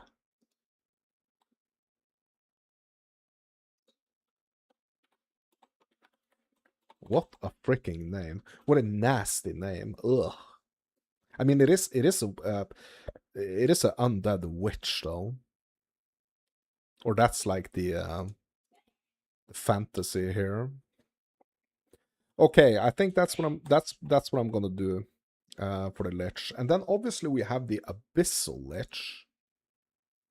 The Abyssal Lich is not in PoP, I guess, or is it? I don't think the Abyssal Lich is in the PoB. Right?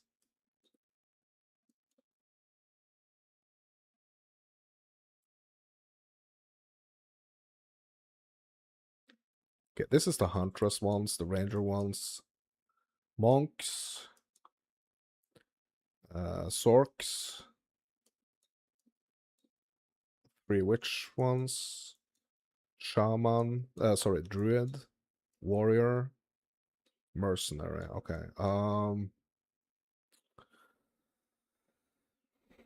Okay, so I guess I'm just gonna have to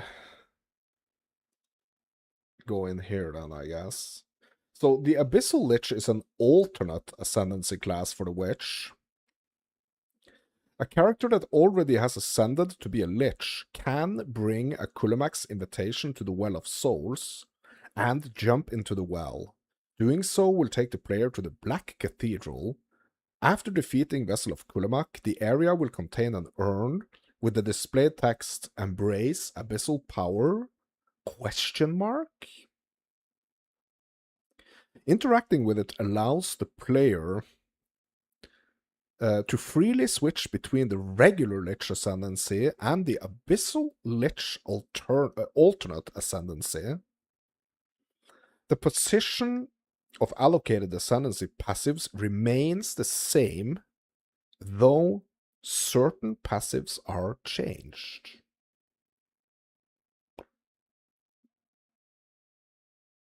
Okay.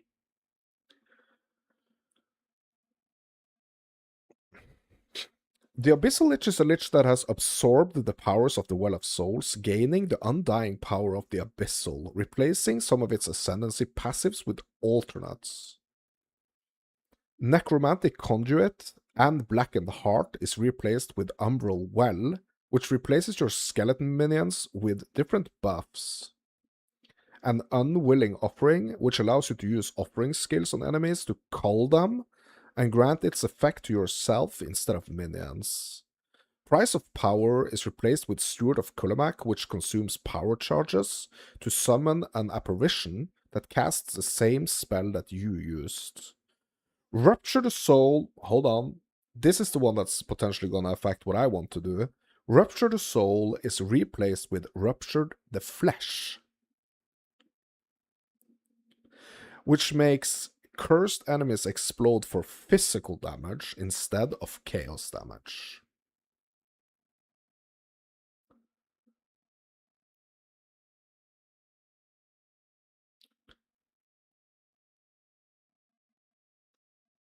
I mean, like a combination of chaos and physical is probably what I'm gonna do on the witch.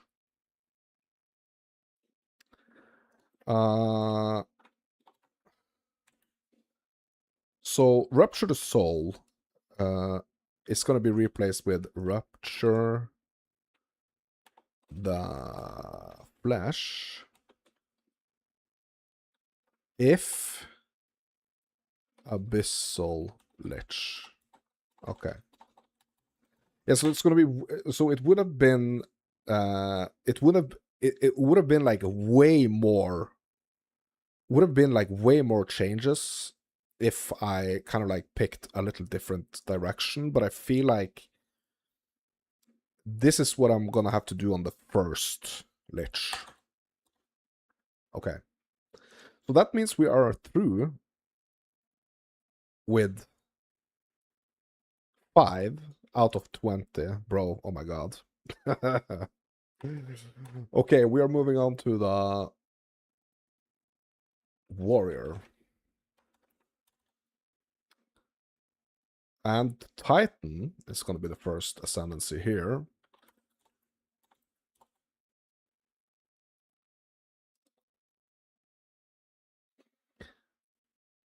The Titan is a class that possesses tremendous vitality and might. Okay, so I'm just gonna have to say, like, initially here, like, I have been playing some warrior, but I would not say that I've played a lot of warrior. Like, there are classes I've been playing way more. I do have like some ideas when it comes to like the warrior, but yeah. Let's just keep reading here. The warrior can deliver powerful slams that can be ancestrally boosted and leave extra aftershocks, and improve his heavy stuns by making them easier to apply and dealing more damage to stunned enemies. The Titan can also be built to be very resilient, with access to more life and armor.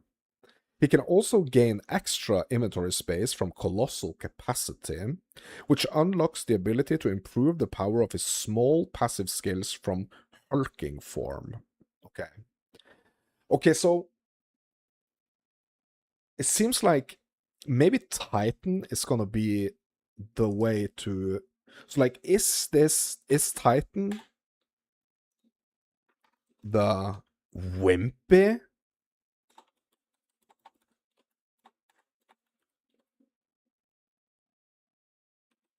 extra life / armor warrior? Question mark? I mean, it's not a wimp. I mean, it just has like... It's not a wimp, right? Okay, so the Titan is not a wimp, but he's like the okay. So wimpy extra life armor and all. That would okay. I'm gonna change this to like super tank. Is this the warrior super tank? Okay, we need to dive into his points here. Okay, here we go. Okay. Okay, let's do this one first. Left to right here. Okay, stone skin. 50% more armor from equipped body armor. Okay, so here is something we have to basically consider here when it comes to 0.5. Like a lot of people have been complaining, saying that like armor is not necessarily like armor hasn't been great. A lot of people are saying. There are going to be some changes in 0.5, both to armor and evasion specifically, right? So 50% more armor from equipped body armor could be quite nice. I mean, obviously, this is like defensive right here. Next one here, Earthbreaker. 25% chance for slams you use yourself to cause an additional aftershock. Because this is obviously like more offensive oriented. Ancestral Empowerment. Every second slam skill you use yourself is ancestrally boosted. Okay.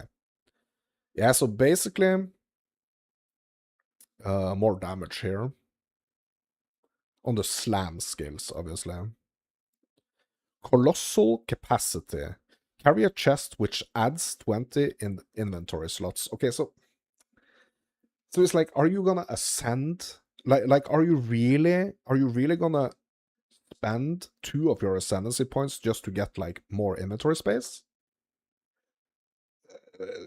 That does not make any sense to me, to be honest. Hulking form, 50% increased effect of small passive skills. That's kind of interesting. But is it these small passive skills? Is it only the ones in here?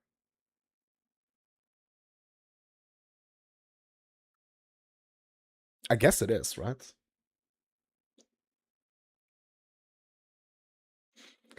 Okay, so we got crushing impacts, 25% more damage against heavy stunned enemies. Okay. Mountain Splitter. Every third slam skill that doesn't create fissures, which you use yourself, cause 3 additional aftershocks ahead and to each side of the initial area. Okay. Mysterious Lineage. 15% more maximum life.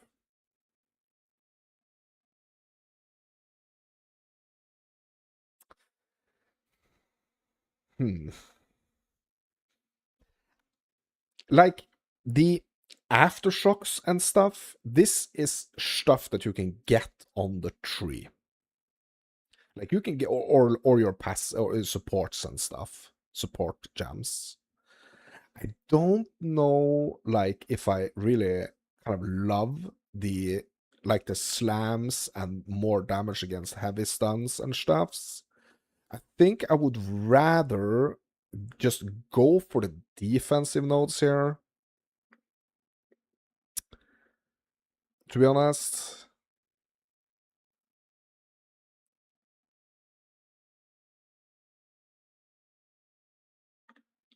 What I think I would actually do, I would actually go uh Mysterious Lineage for the more life.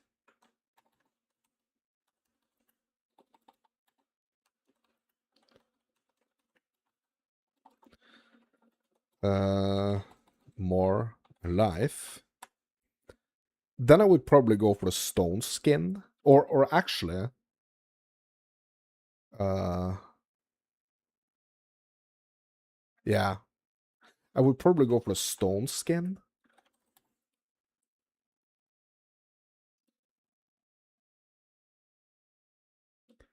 uh, thing about the ancestral empowerment, which is kind of cool, is that, for example, leaping slam is a slam skill. Like, I really love leaping slam. Leaping slam is so cool. So every second leaping slam I do is going to be ancestrally boosted.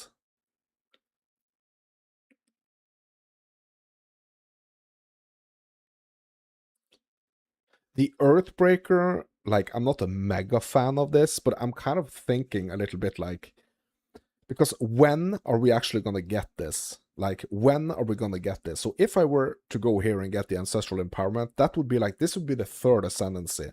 The third Ascendancy for additional Aftershock.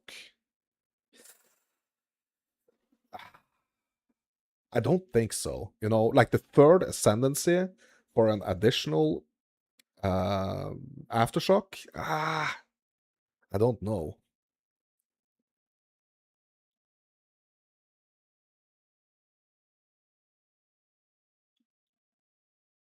But if I had to choose,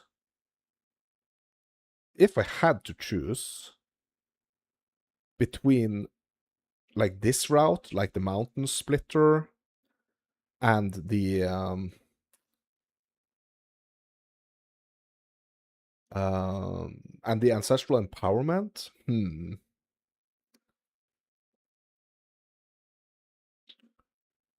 uh, yeah, I don't want to wait for like my fourth freaking Ascendancy, which I'm not like, I'm not going to be able to do that until like I'm pretty far, you know, into the end game. So yeah, this is rough actually. But I think I'm gonna have to go here. I'm gonna have to. Okay, so Earthbreaker.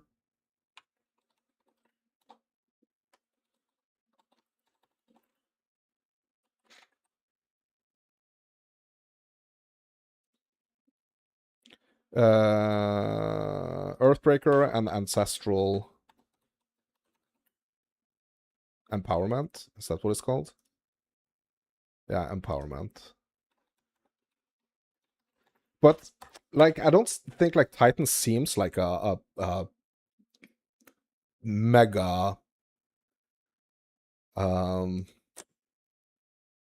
like I don't think this is the greatest warrior ascendancy, to be honest. I don't think so. Okay. Okay, Warbringer. Moving on to Warbringer.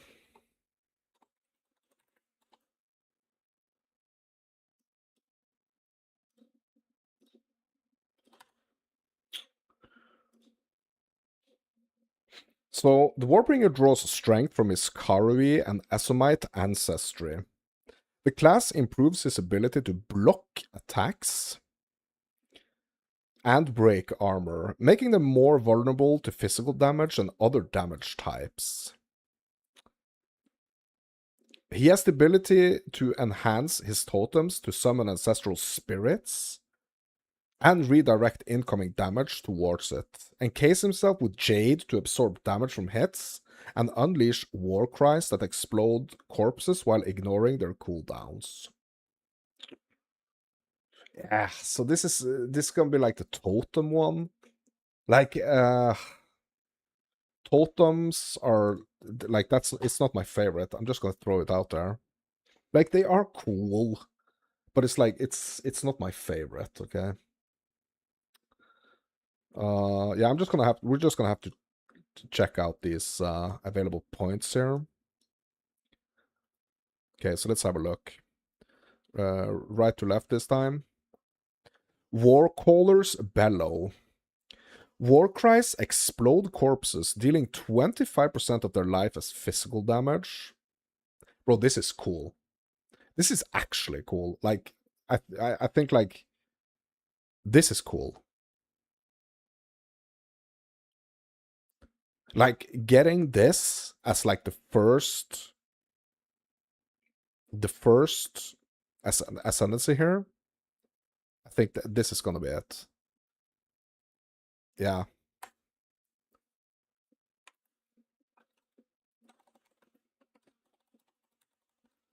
Like Yeah, Warcaller's Bellow, that's gonna be the first one. Okay, let's have a look. Yeah, I don't even need to like look at the other ones. You know, just to understand that why this is so cool. Because we are gonna make, here's the thing, right? We're gonna make a lot of corpses on the warrior. We're gonna slam them, then we're gonna like prime stun them, and then we're gonna like cull them. I don't even remember that skill, what it's even called. But we're gonna slam them, make them prime for culling. Then we're just gonna cull a bunch of them. There's gonna be like a bunch of them on the floor. We're just gonna hit the war cry, and it's gonna explode the corpses. A bunch of yeah, that's gonna be cool. Okay, so what about the next one here? Renly's training. Gain 35% base chance to block from equipped shield instead of the shield's value. Is this a blocking one, defensive one? Turtle Charm. You take 20% of damage from blocked hits. Maximum block chance is 75%. Okay, so this is all about blocking. Okay. Anvils. Okay, no, hold on. We're gonna do this one first. Answered Call. +1 maximum number of summoned totems. Trigger ancestral spirits when you summon a totem. Okay, that's okay. So that's kind of cool. That's actually kind of cool. That could actually make the totem pretty cool. So it could take the totem from kind of like meh to something cool, right? Wooden Wall. 20% of damage from hits is taken from your nearest totem's life before you. Okay. Okay. Yeah, so that's kind of interesting. So this little stretch right here is like it's both gonna give us some boost to the damage, and it's also gonna make it so that our totem is kind of mitigating some of the damage done to us. Okay, interesting. Interesting. What about this? Jade Heritage. Gain a stack of jade every second, and we grant and it grants the skill Encase in Jade. Okay, so Encase in Jade is basically okay. Yeah, I'm just gonna pull up the explanation of it here. Like I kind of know what it is. It's kind of like this, almost like an extra. Like it makes you kind of uh, encased. It's almost like an extra layer of armor for a certain amount of time, right? Okay, Encase in Jade is a spell skill granted by the Warbringer Ascendancy. It consumes all stacks of Jade on the user to gain Guard based on the user maximum life and the amount of Jade stacks consumed. Okay. Yes, we're getting okay. So what is Guard here? Guard is a temporary buff that redirects a specific amount of damage from hits. Guard absorbs all damage from hits until it's depleted, at which point the buff is removed. Guard's damage redirection occurs after damage mitigation. Okay. Maximum Guard is tapped at 200% max life. This means that with Chaos Inoculation allocated, maximum Guard is 2. Okay. Guard can be granted through certain modifiers. Guard is granted when the charm or flask that grants it is used, and lasts for the duration of that charm or flask. Okay, so this is not relevant here, I think. Yeah, so basically it grants you Guard.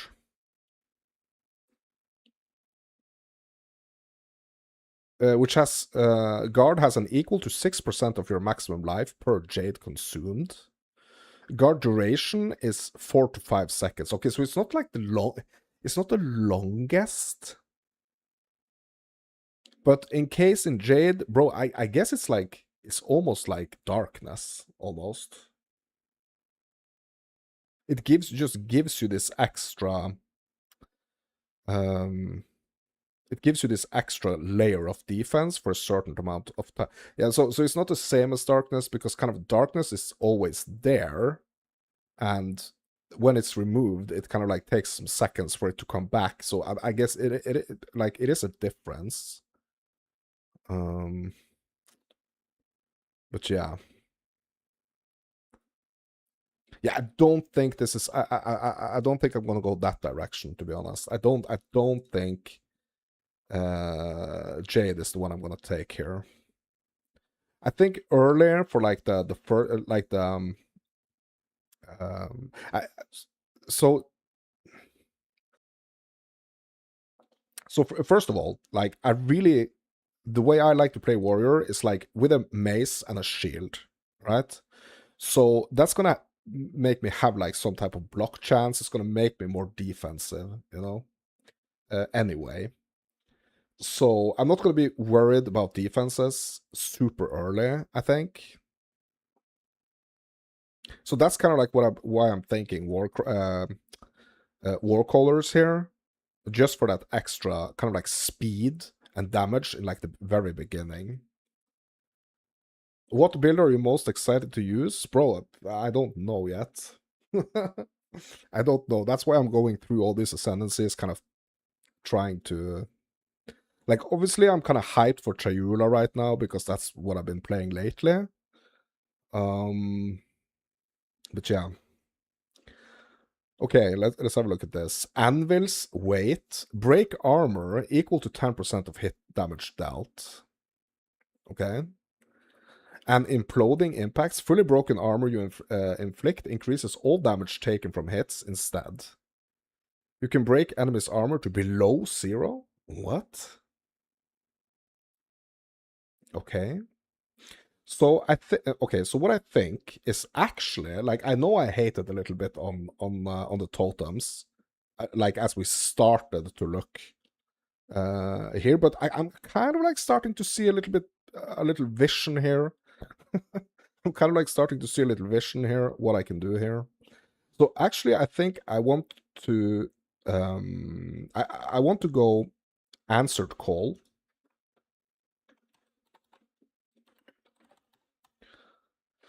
Uh 2 wooden wall. But that's only 3 out of 4 ascendancies. That's only 3 out of 4. Okay. So what the heck is the last one gonna be?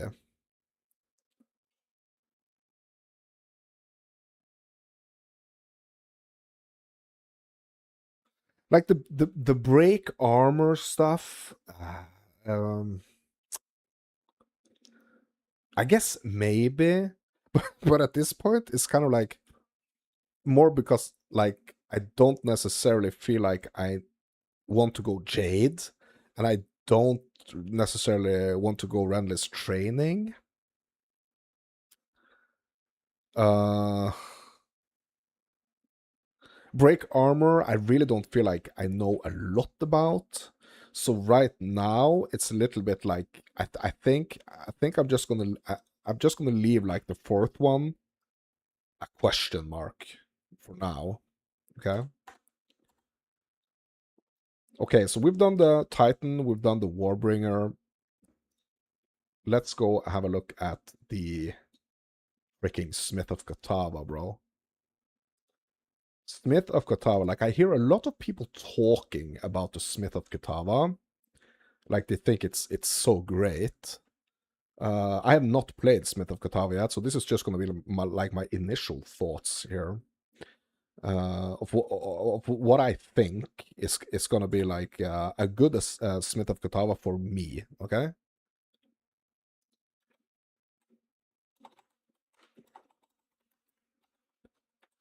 Smith of Kitava. So the Smith of Kitava has owned his blacksmithing with the power of the god Kitava. He can make his weapon more lethal by forging it into an ally with manifest weapon, prepping it with temper weapon to give it explosive hits, or make it unleash fire spells on hit with Heat of the Forge. Okay. The Smith of Kitava can scale elemental resistances effectively thanks to Coal Stoker and Forged in Flame. By having fire resistance, scale his cold and lightning resistance as well? What? Are you kidding me? Okay, hold on. The Smith of Kitava can scale elemental resistances effectively thanks to Coal Stoker and Forged in Flame. By having fire resistance scale his cold and lightning resistance as well?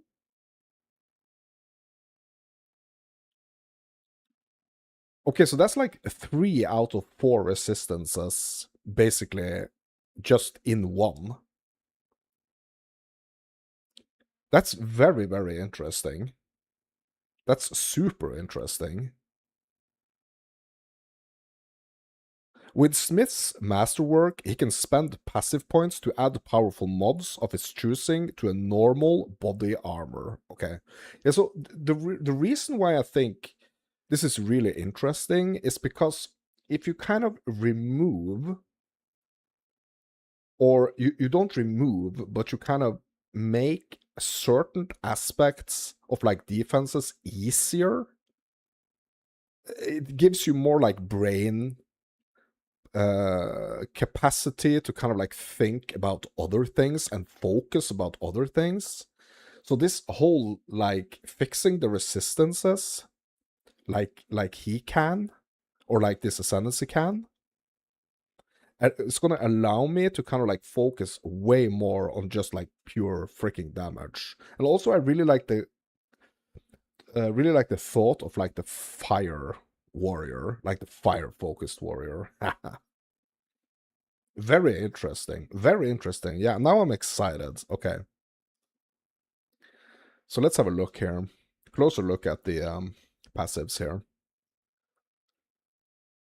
Okay, so you can kind of choose to go over here to the Smith's Masterwork. And then you can like really just own in on different stuff here.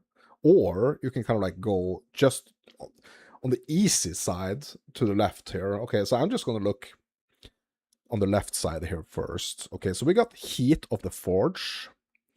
It grants fire spell on hit. What? Okay, what does that mean? Fire spell on hit? So, fire spell on hit is a persistent buff meta skill granted by the Smith of Kitava's Ascendancy notable Heat of the Forge. The skill gains energy whenever the user deals a hit with a melee attack. Upon reaching maximum energy, the energy is consumed to trigger the socketed fire spells. Okay. But does that mean that we're gonna have to have some intelligence and stuff? Or like the fire spells?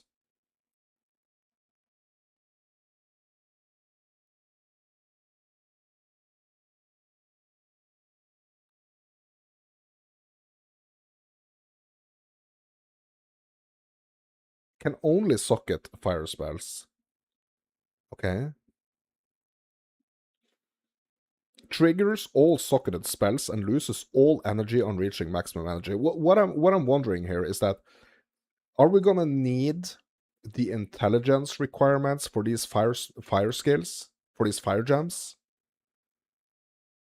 Or is that like the energy that we're building up that's kind of like consuming that? Triggering socketed spells cost no mana. Okay. Well, this is very interesting, but but if it means that I need to have some intelligence to do this, it kind of puts me off a little bit.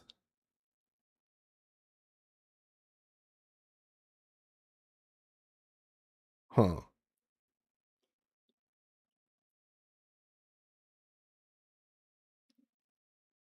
Hmm. Yeah, okay, so that's interesting. Okay, I'm gonna check out the other ones.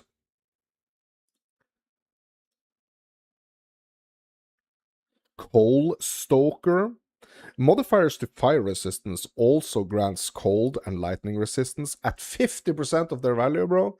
Bro, is it only 50%? Ah, come on, bro.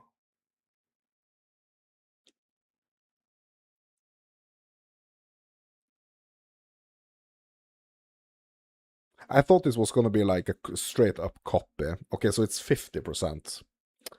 Yeah, I guess like 100% would be a little bit too much, I guess.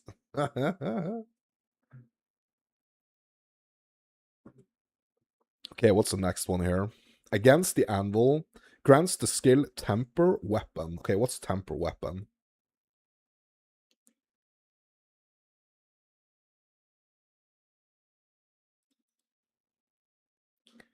Temper weapon is a skill granted. Yeah, okay, we know this. While channeling, each strike. Okay, hold on.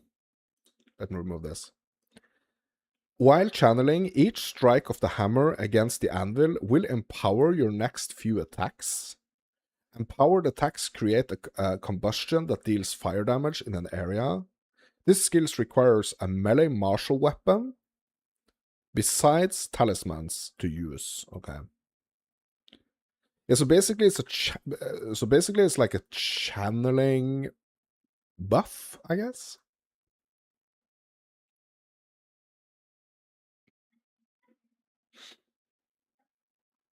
But is it a channeling skill? Like, is it doing damage while we are channeling? Or do we have to channel and then do damage? Hmm. I wonder. Okay. Interesting, but like not super stoked, if I'm allowed to say. Living weapon. Manifest weapon. Okay, what the heck is this? Manifest weapon is a skill, yeah, we know. It summons an invincible copy of your equipped melee martial weapon as a companion minion. The weapon attacks using strikes and gains an additional attack based on its weapon type. Okay. So manifest weapon minions gains 1% increased attack speed per 3 dexterity on the character and 1% increased damage per 1 strength on the character. Yeah, I mean dexterity. Are we going to put dexterity on this one? And also I wonder, since it's marked a companion, is that like, are we going to be able to increase this damage by like committing to some companion skills on the tree?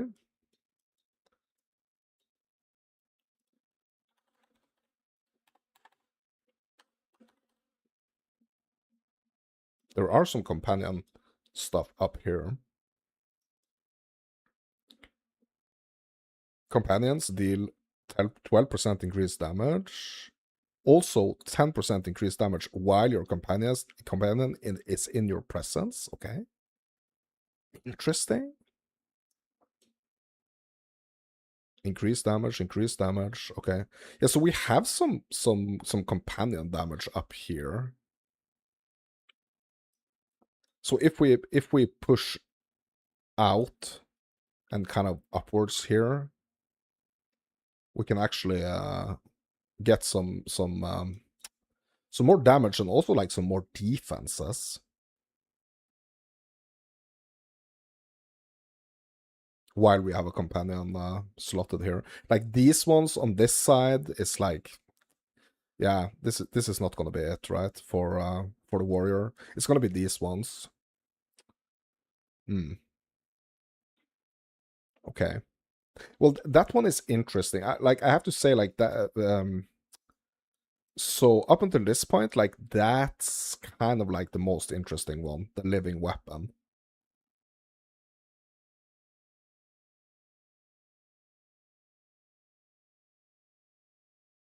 Okay, I actually forgot this one because we have one more here after the Coal Stoker. It's the Forged in Flame. Modifiers to maximum fire resistance also grants maximum cold and lightning. So, oh, okay. Okay, so at the first node here, it's going to be 50%, and here, it's going to be like 100%, I guess? I guess? Hmm. Okay.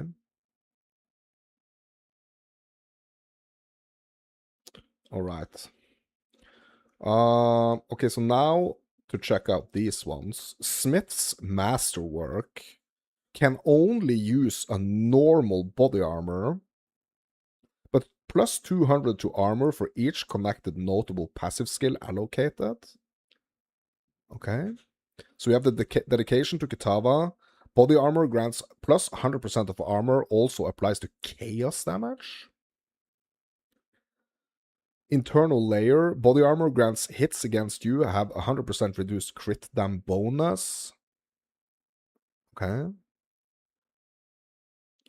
Tribute to Utula, body armor grants 30% increased spirit. Leather bindings, body armor grants regenerate 3% of max life per second.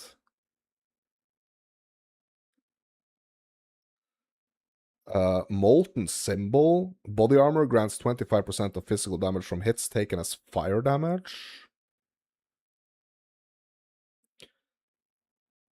Flowing Metal, body armor grants plus 50% of armor, also applies to elemental damage. Okay. Heat Proofing, body armor grants unaffected by damaging ailments. What? Support Straps, body armor grants 20% increased strength. Okay. Kitavan Engraving, body armor grants 15% increased max life. Tantalum Alloy, body armor grants 75 plus 75% to fire resistance, bro. But so that means that if we get these ones for our first ascendant, for our two first ascendancies, right? We get like the modifiers to max fire rest, also grants max cold and lightning rest. Like we get this first, and then we get this. That's gonna mean we are kind of maxed out on the resistances. On the third ascendancy, we are gonna be maxed out on the resistances, right? Apart from the chaos resistance, though, or obviously. Spike plates, body armor grants 100% increased thorns damage. Kitavan Imprint, body armor grants 60% increased glory generation. Okay.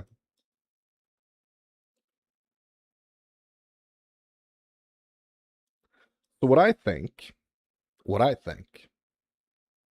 I think Heat of the Forge,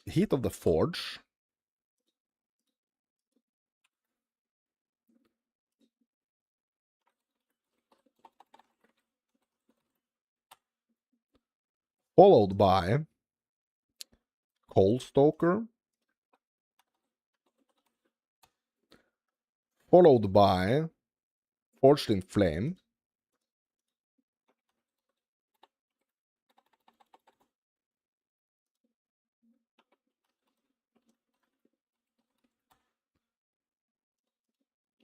followed by Smith's Masterwork. Hold on. Yeah, Smith's Masterwork and Tantalum Alloy. How many points is that?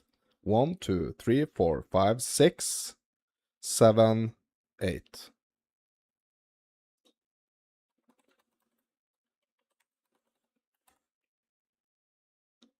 Tantalum Alloy.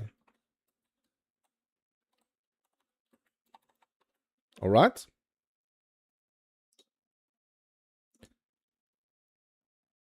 So that's going to give us like the initial fire spell on hit, which we can push kind of early. We can kind of like push out towards the left side of the tree, where we are gonna have some nice fire damage, right?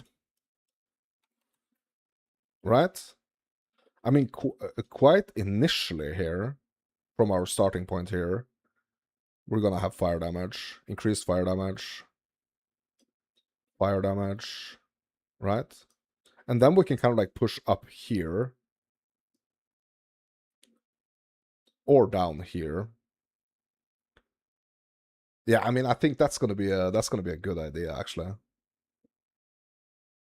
Okay, so we got the Smith of Kitava, or at least like like a skeleton of what a Smith of Kitava could be. All right, so we're gonna be moving on here. Tactician,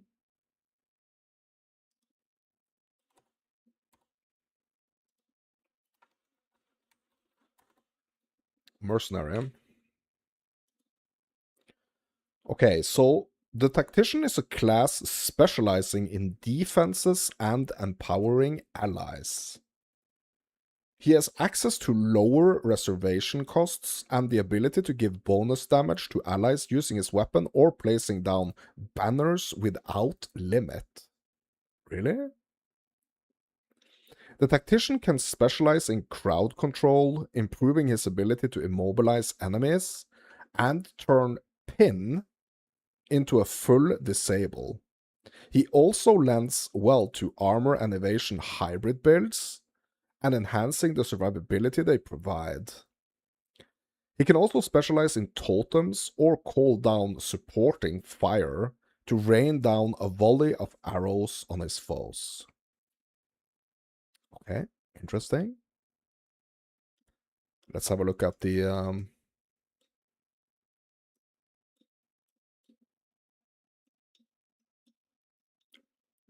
nodes here. From left to right. A solid plan. Persistent buffs have 50% less reservation. Okay, does that mean like all spirit buffs? All spirit buffs are gonna have like 50% less reservation? Watch how I do it. Allies in your presence gain added attack damage equal to 25% of your main hand's weapon damage. Okay. Okay. Whoever pays best. Banners gain 5 glory per second. There is no limit on the number of banners you can place. Okay, so just initially, like, I don't think, like, this is not very interesting to me. Okay, suppressing fire, 40% more immobilization buildup. This is kind of cool, because this is stunning. Right where we want them. Projectile damage builds pin. Okay, this is interesting as well. So like a stun focused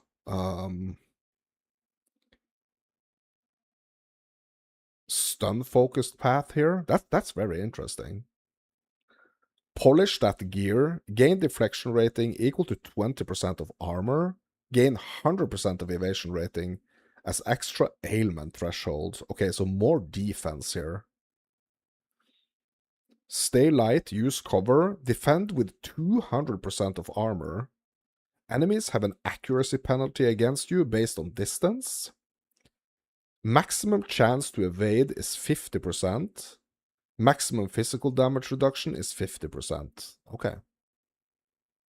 Interesting. So very defensive here. On this one. Like, I really... There is something interesting here about this this pin and the immobilization buildup. This is interesting. Grants skill supporting fire. Unleash hell. Okay. Okay, what is supporting fire? Let's have a look.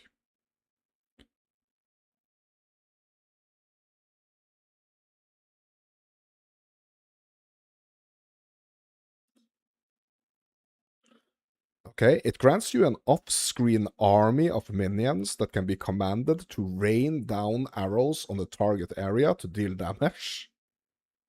What? So the minions from this skill are not visible and cannot be targeted. They do not benefit from auras or presence effects. As a minion skill, the command skill's 20-second cooldown does not benefit from the player's generic cooldown recovery modifiers, and cannot be supported with gems that modify generic skill cooldown, such as cooldown recovery 1 support. It can be modified support gems that specifically affect command skill cooldowns, like bidding 3, okay? So minions from this skill have 1% increased area of effect per 3 of your dexterity. Minions from this skill have 1% increased damage per 1 of your strength. So you can kind of scale it a little bit, it seems. Like, if you want them to have a larger area of effect, you kind of like, you do more dexterity, and if you want them to do more damage specifically, you focus more on strength. Really interesting. Really interesting. And also, it's a minion. So I guess we can also scale some minion stuff into this, right? Hmm. Interesting. So I think, but is it an active skill? I think it's an active skill, right? Yeah, it is command skill. Okay.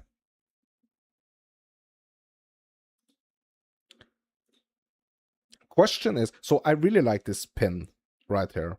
But the question is like, I think maybe it's gonna be better to go here first, actually. I think we're gonna go unleash,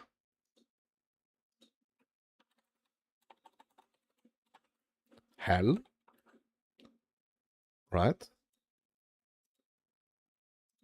I think. Okay, we're gonna have to have a look at the at these other ones first here. Okay, what's this?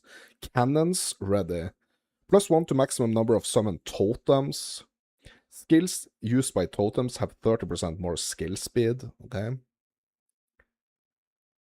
Uh, strategic embarkments. Totems you place grant sorry, not embarkments, embankments.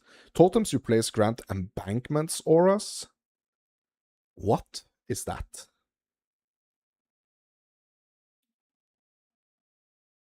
Skills used by totems have 30% more skill speed. No, sorry.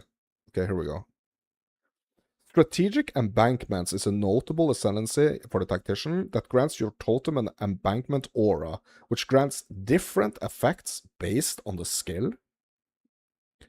Oh my god. Okay, so all like the skills that are counted as a totem in the game are gonna have different aura buffs. So the artillery ballista, it's gonna grant 20% increased skill speed. The siege ballista grants 25% more damage against immobilized enemies. So this is gonna work well with the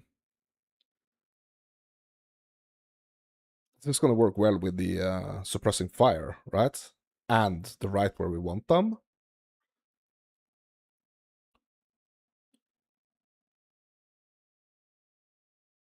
Okay, I'm gonna have to make some choices here.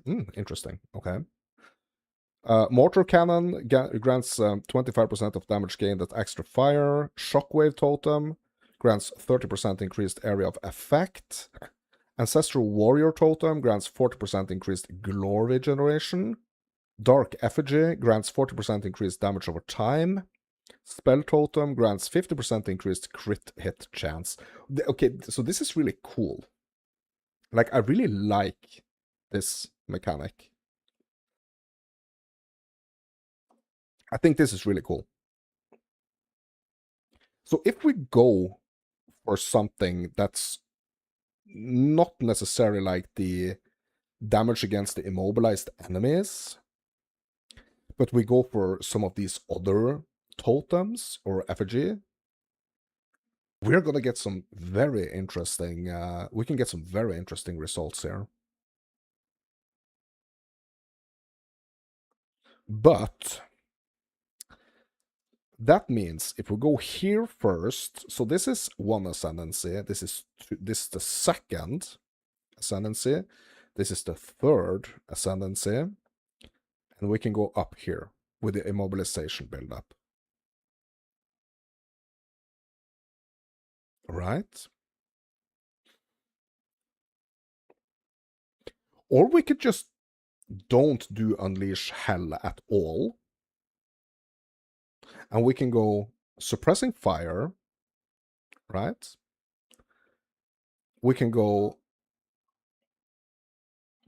right where we want them. So this is 1 ascendancy, 2 ascendancy. We can go 3 and 4. We could do that, right? But I kind of like this one, Supporting Fire. So what I think, I'm gonna go here. I'm gonna go Suppressing Fire, Unleash Hell, Suppressing Fire, and then we're just gonna go Cannons Ready and Strategic Embankments.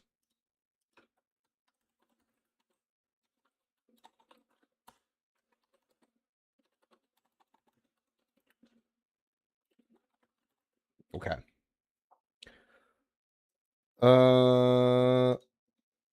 Okay, we actually forgot to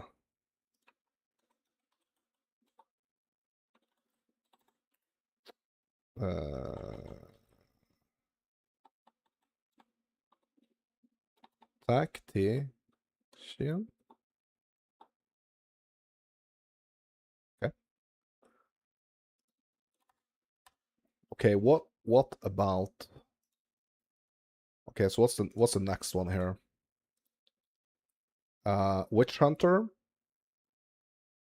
Yeah, I kind of have a Witch Hunter, to be honest. Build for the Witch Hunter. I think I might want to play that one. But I mean, we can have a look anyway. We can have a look anyway. Yeah. The Witch Hunter has access to passives that grants general offensive bonuses, as well as specialized bonuses towards certain types of enemies. Witch Hunter is a potent boss killer with access to Culling Strike and Decimating Strike to remove a chunk of their life, and the ability to reduce the enemy's concentration and make them more vulnerable to damage and use their special abilities less frequently as you continue to hurt them. Force Reward gives an elemental barrier in exchange for armor and evasion. Zealous Inquisitions adds pack clearing power with infrequent but powerful on-kill explosions. And Weapon Master allows for more variety between weapon set passive trees. Okay.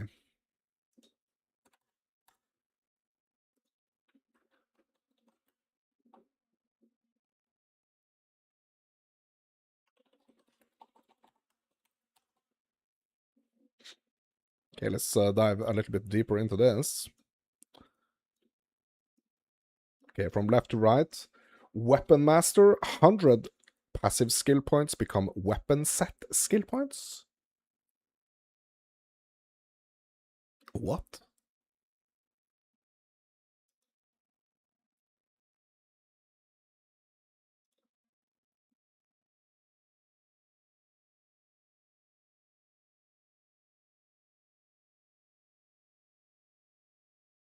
Players can assign passive skills for specific weapon set by using weapon set passive skill points to flexibly allocate different passive skills for different skills. Weapon set passives requires an equivalent number of unallocated regular passive skills to allocate. Okay, you know what? No. I don't want this. I don't want that. Okay? Moving on. Pitiless Killer. It gains a Culling Strike. Okay, just straight up Culling Strike. Culling Strike and Decimating Strike. Okay, what are these things doing here? Yeah, so obviously Culling Strike, also known as Culling or Cull, is a property that causes hits to instantly kill enemies that are below a certain threshold of life based on the rarity. Yeah, I understand. Yeah, so Culling, we know what Culling is. But what is Decimating Strike? Decimating Strike, when applied to your hits, causes enemies on full life to lose a portion of their life before damage is applied. Stats that care about enemies being on full life will still apply to the hit. Decimating strike percentage is always calculated based on a percentage of single-player monster life. This results in lower relative life loss when monsters are affected by party stat bonuses. Okay. That's interesting.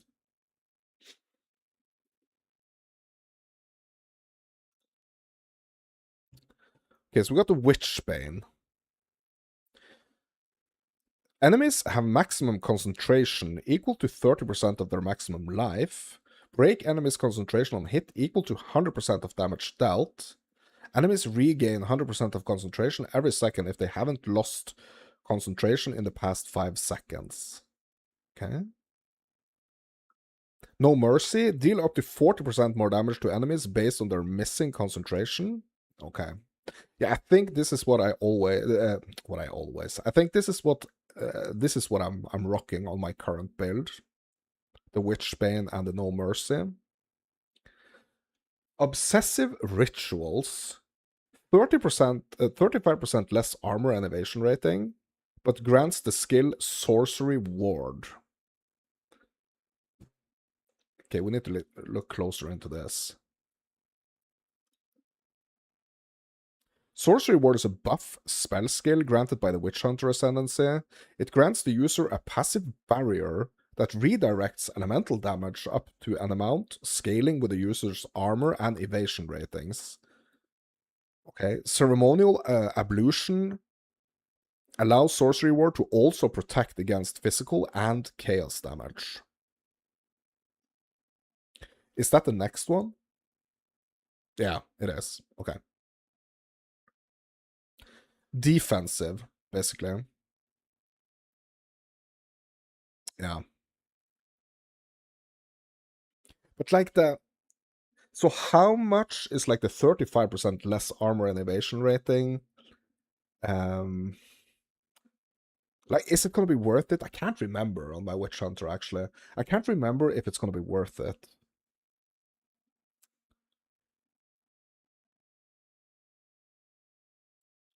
So I feel like what I want to do,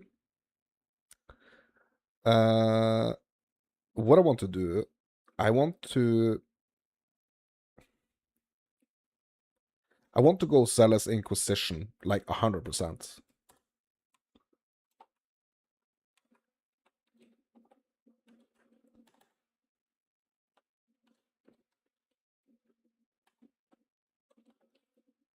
Zealot Inquisition, 100% for the first one, because of the 10% chance for enemies you kill to explode, dealing 100% of their maximum life as physical damage. Yes, we want that one. 100%. I think I want to go for Witchbane next. And No Mercy. Going quite aggressively here.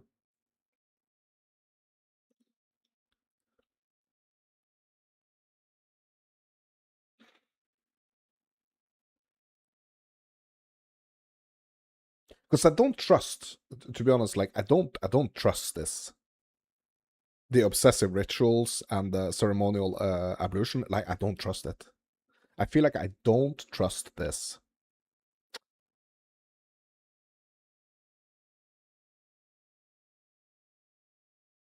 But maybe that's what I should do.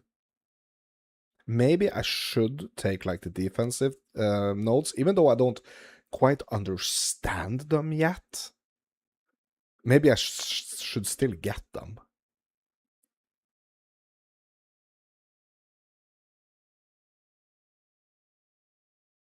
Because we're getting, okay, 1, 2, 3, 4, 5, 6, 7, 8. Yeah, I think I'm just gonna get the Pitiless Killer here. That's like that's the 4th ascendancy right there.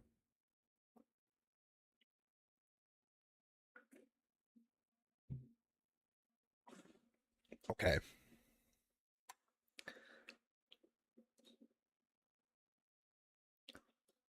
Gemling, like this is a rough one because I have like absolutely no absolutely no experience with the Gemling. I think this ascendancy is going to be one that has like a lot of choices, right? The Gemling Legionnaire is a class that's all about enhancing the power and functionality of gems. The Gemling Legionnaire's passives can not only improve the level and quality of his gems, he can also gain a variety of bonuses based on his gem configuration, gaining offensive or defensive bonuses or charge generation depending on gem color. The class also lends well to builds that stack a large amount of attributes. Okay, so an attribute stacker, basically.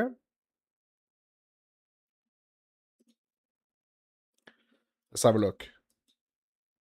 Adaptive capability. Attribute requirements of gems can be satisfied by your highest attribute. Bro, that's kind of interesting. That's very interesting. So he's like, I mean, he is a mercenary,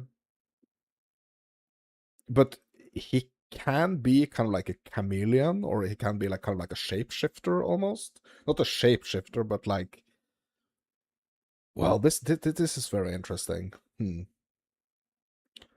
Enhanced effectiveness, 20% less attributes. Inherent bonuses gained from attributes are doubled. Okay. Gem studded. For each color of socket support gem that is most numerous, gain red. Hits against you have no critical damage bonus. Blue. Skills have 30% less cost.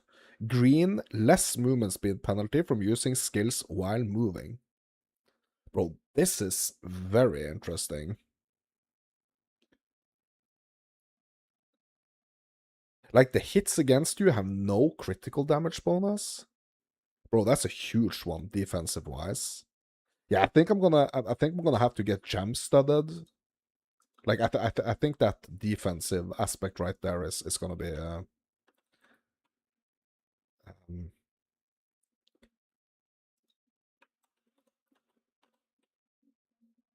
that defensive layer there is gonna be very interesting.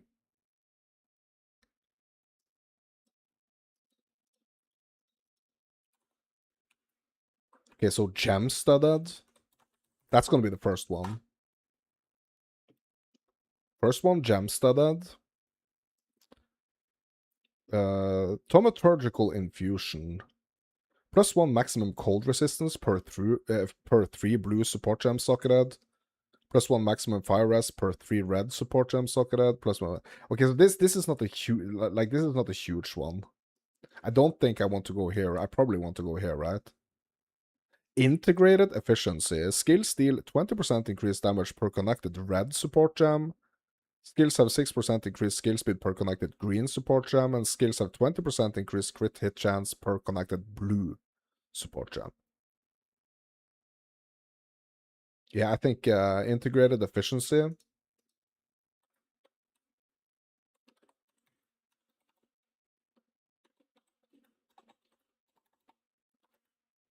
I think that one is going to be natural to take if we go up here.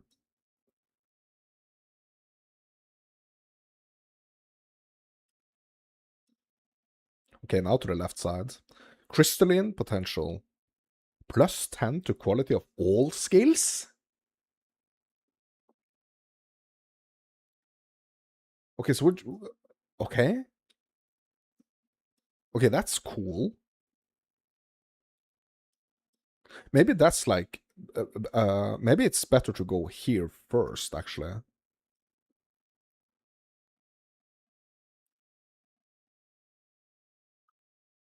Huh. Okay, where is this leading to? Implanted gems?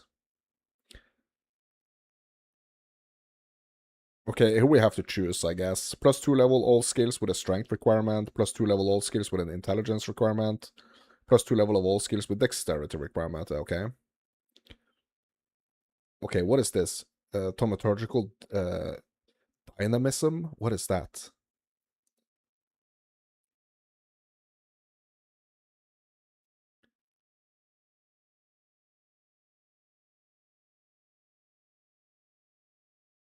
What the heck is that?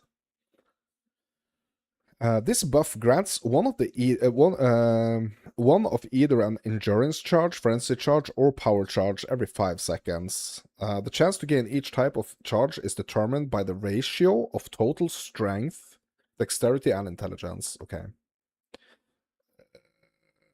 Requirements of your socketed skills gems, respectively. Okay. Yeah. Okay. Okay. Well.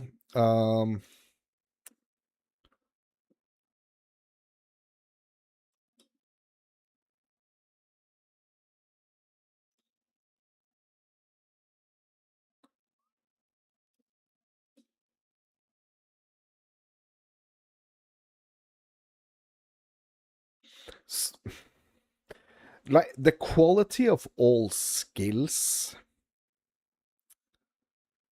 I don't feel like we are gonna get our quality on our skills. Bro, is this exceeding? I wonder. Hold on. If it's exceeding,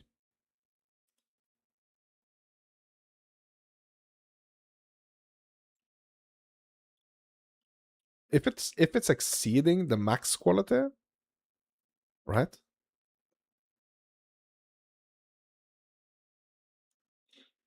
What is it called? Crystalline potential.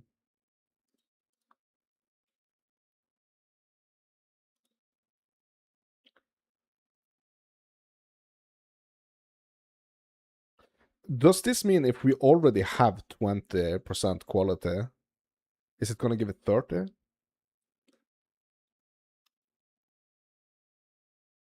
Because that would be you know a whole different kind of worms. Since I don't know, and since um this one is like these two are kind of like not super interesting, I think I'm gonna go with the um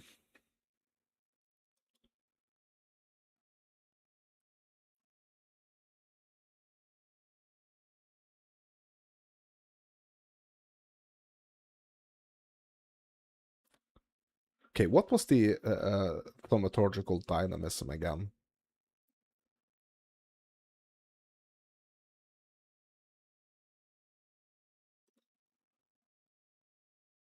Yeah, it was the power charge thing. Well, yeah, I'm not like super excited about like these ones, to be honest. Like if this is 10 plus stacking on top of like the 20% that we can already have on the quality, that's really cool. But if it's not,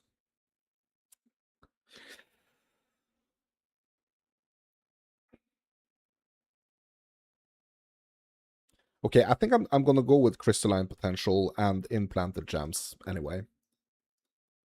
I just think I have to. What was it called again? Crystalline potential.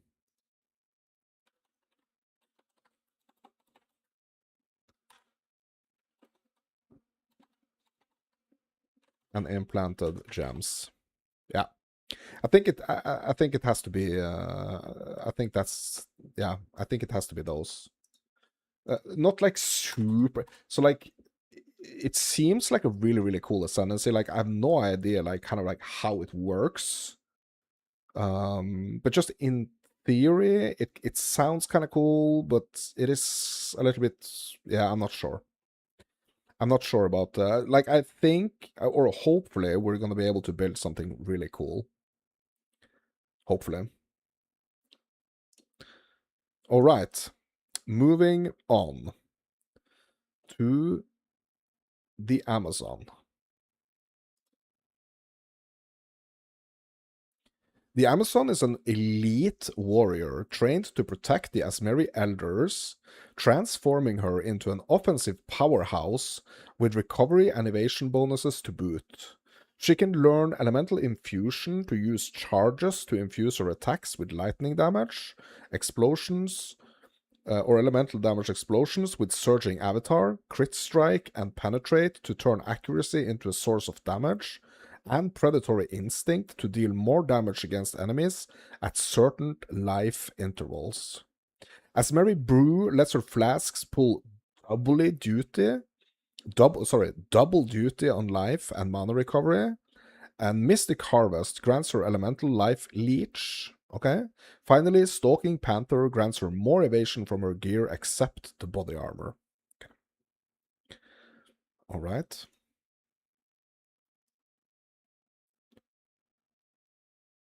Okay, where is it at? Where is it at? Up here, right? No, that's the sorceress. What? Where is the huntress? Bro, is the huntress not in here? Okay, we got the warrior, we got the mercenary. Oh, sorry, it's here. Sorry. It's by the ranger. Never mind. Okay, let's have a look. From right to left. Okay, Stalking Panther. Evasion rating from equipped helmet, gloves, and boots is doubled. Evasion rating from equipped body armor is halved. Okay. As Mary Brew, life flasks also recover mana. Mana flasks also recovers life. Bro, this is that's cool. It's just like a it's just like a really cool concept, right? So I don't know how that's gonna like feel. Um, like I have no idea how that's gonna feel, but the idea sounds really cool. Mystic Harvest, Life Leech recovers based on your elemental damage as well as physical damage.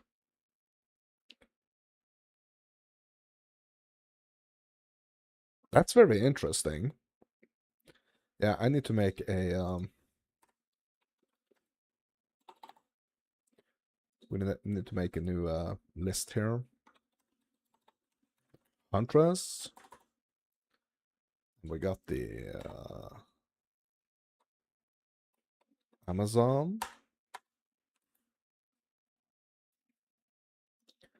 Really cool. So the Huntress is one of the newer classes in the game, right? It was not one of the classes that was initially at launch in 0.1, but it was like the first. It was the first character that was introduced after like the initial launch of 0.1, which kind of like almost makes it like cooler, or it makes it feel a little bit cooler. It's because it kind of like maybe it feels like it's one of the classes that has been worked a little bit more on, maybe. Okay, so Mystic Harvest, really interesting defensive right here. The charge stuff, I don't think so. Reveal weakness against rare and unique enemies. 50% more damage against enemies with an open weakness. In for the kill. 20% increased movement speed while an enemy with an open weakness is in your presence.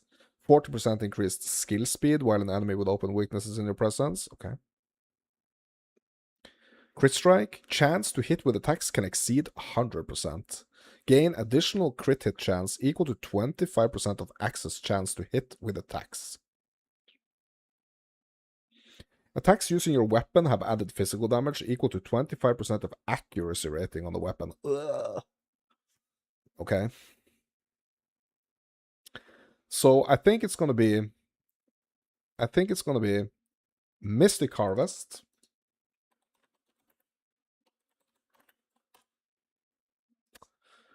Mystic Harvest.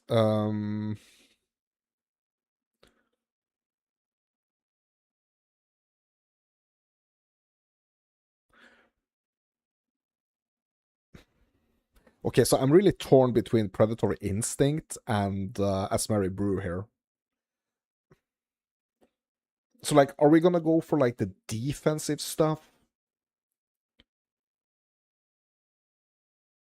So, like, that's kind of how I'm building my Chayula right now, and I'm loving it. Okay, that's what we're gonna do. We're gonna go for Asmeri Brew. Then we're gonna go for Predatory Instinct.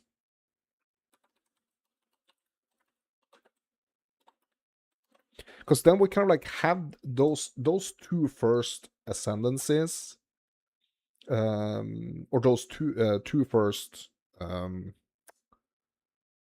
the four first points we're going to use for Mystic Harvest as Mary Brew. We're kind of set up quite defensively at that point, and then we're going to take like the more damage oriented stuff for the last two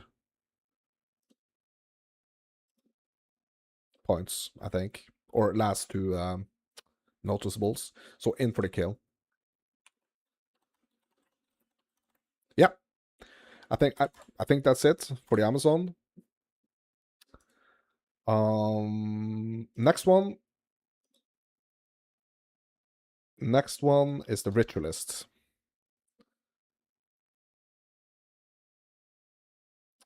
Ritualist has adopted the darker arts of the Asmeri.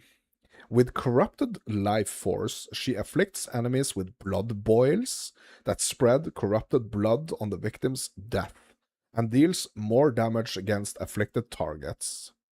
With wildwood persistence, she can rapidly heal herself back from the brink. She can perform ritual sacrifice on slain monsters to steal their modifiers, or offer her own blood to gain a random monster modifier. The ritualist can also specialize in items, enhancing her charms with intricate sigils and mind phylacteries, enhancing the effects of jewelry with mystic attunement, and even gain a third ring slot with the unfurled finger.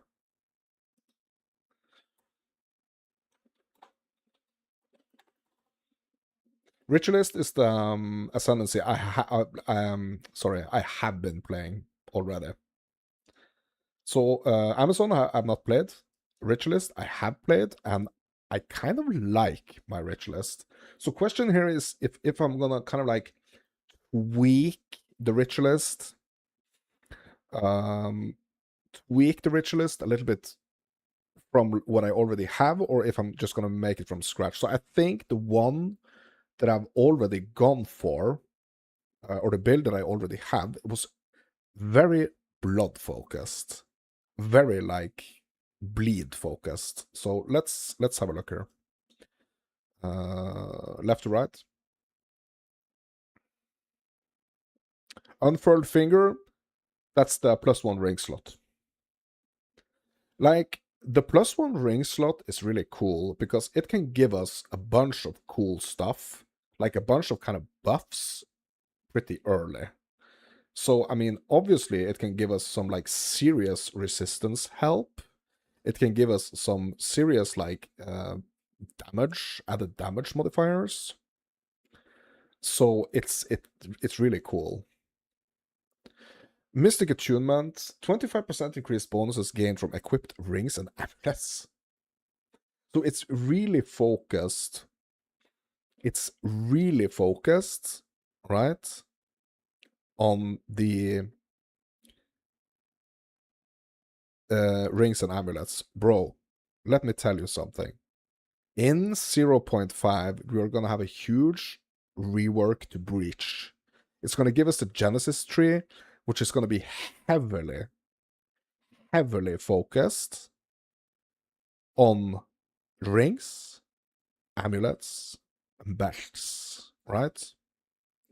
Which means Ritualist might be a really, really good choice.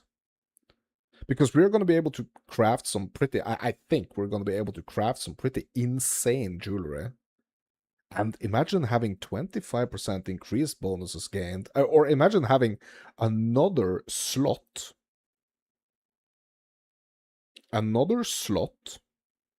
on, like another ring slot, which means you can add another ring and you can enhance another piece of jewelry with 25% increased bonuses gained.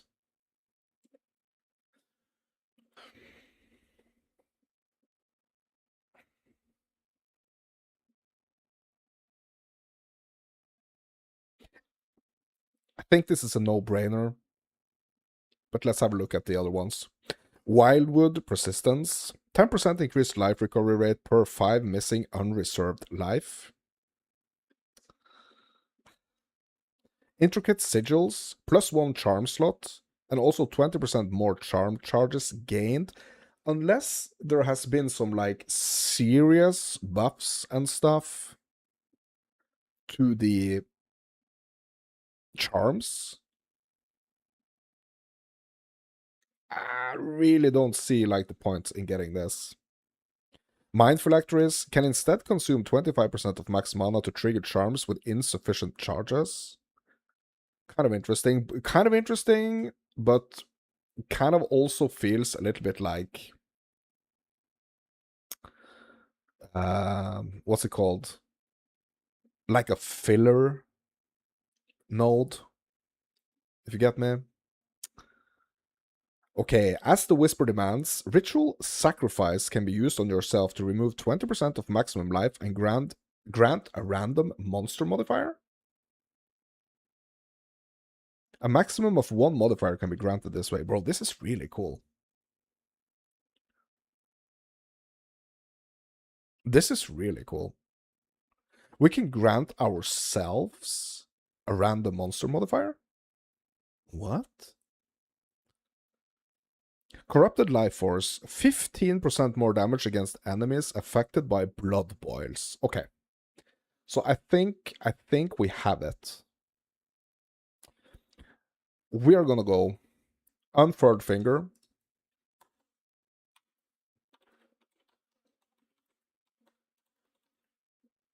Because this is gonna be super good in the beginning. Like I think it's gonna help a ton with a bunch of stuff in the beginning.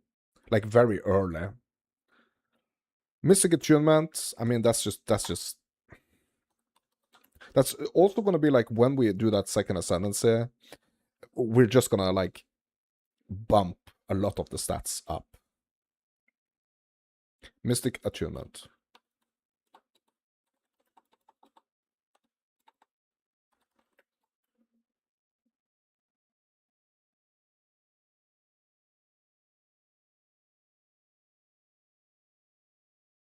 Okay. Then we're gonna go as the Whisper demands.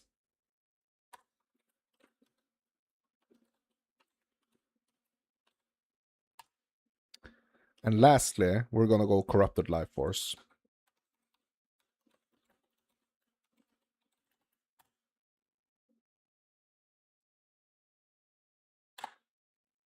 I think that's it. Okay. Okay.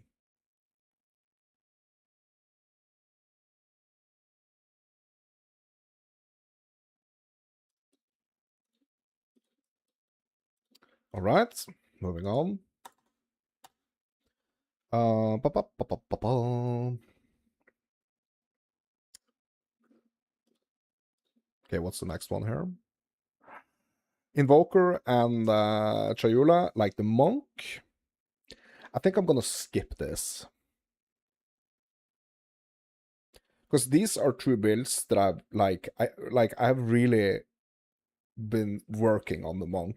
So these I pretty much kind of feel like I know what I'm gonna be doing on these two. Like the martial artist, obviously, it's gonna be cool to try when it's released. It's gonna be cool. For the sorceress,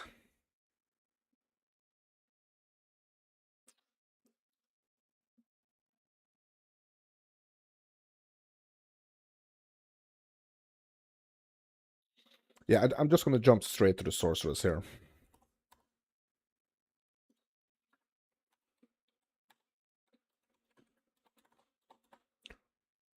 Stormweaver.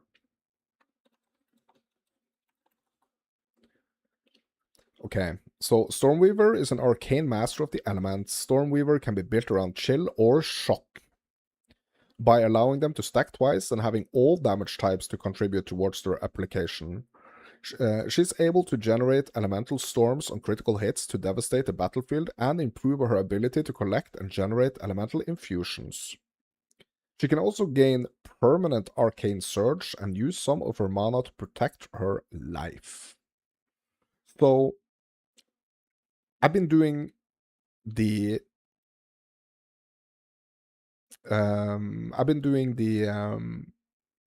fire approach to the Stormweaver.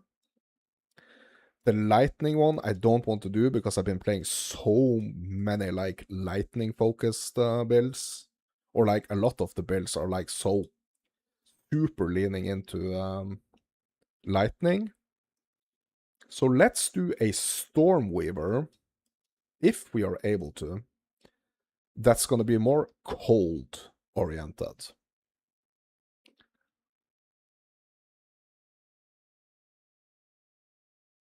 Okay, refracted infusions. When collecting an elemental infusion, gain another different elemental infusion.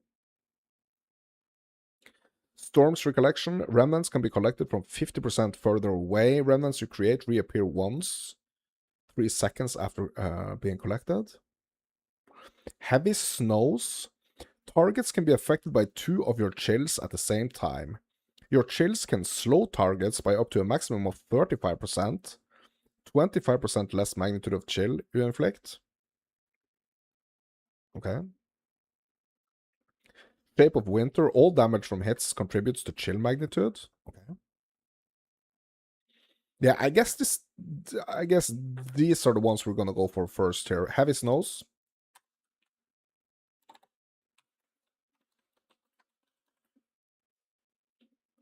And Shaper of Winter.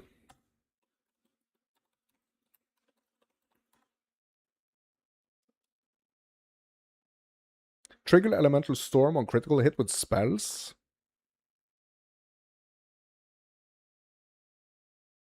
+2 limit for elemental skills.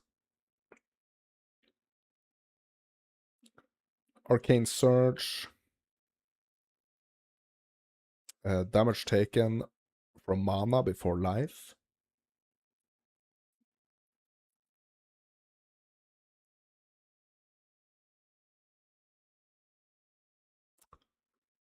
You know what? I'm kind of tempted to go like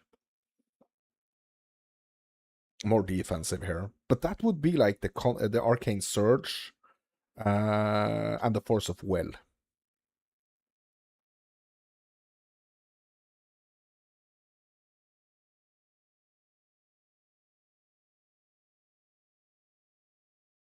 Right.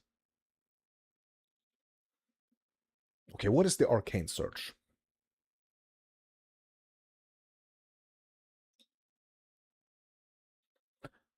It's a buff that grants 50% increased cast speed and 20% more mana regen rate.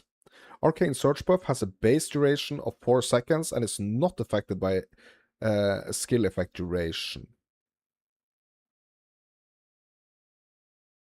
So I think what we need to do, actually, to be honest, I think we need to, because the sorcerer is so freaking squishy, like we're talking super squish. So what we're gonna do here, we're gonna go constant gale.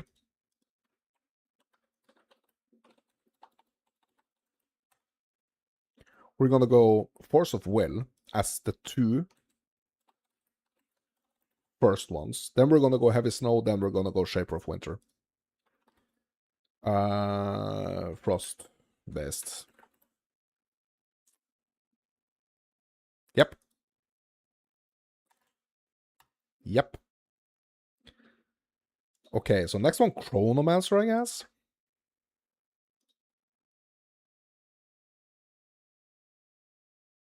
Chronomancer specializes in manipulating time.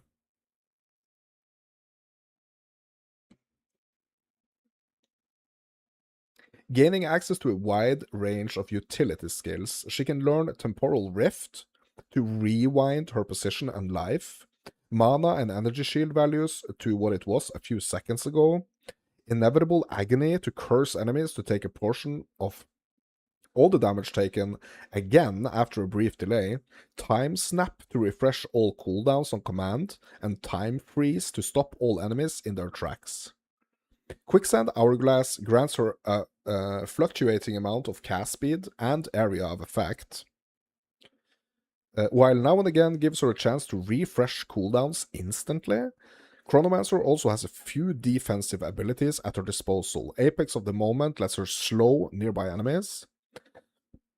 Excuse me, and the Rapid River hastens the speed of recoup effects. Okay. Chronomancer, not one of the ascendancies I've been playing. So this is going to be interesting. Okay. From right to left. Now and again, skills have 33% chance to not consume a cooldown when used. Unbound Encore, Time Snap.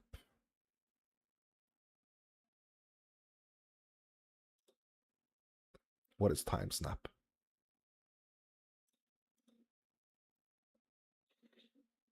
Manipulate time, resetting the cooldowns of your other skills. Okay, that's kind of cool. Initially, that's kind of, yeah, that's kind of cool. But it's gonna take like 2 ascendancies to get there. Apex of the Moment, enemies in your presence are slowed by 20%. Rapid River, recoup effect instead occur over 4 seconds. Inevitable Agony. Okay, what's that?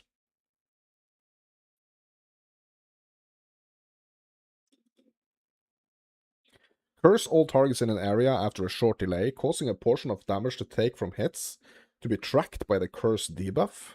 When the debuff duration expires, to take that tracked damage again all at once. Ooh. Okay, interesting.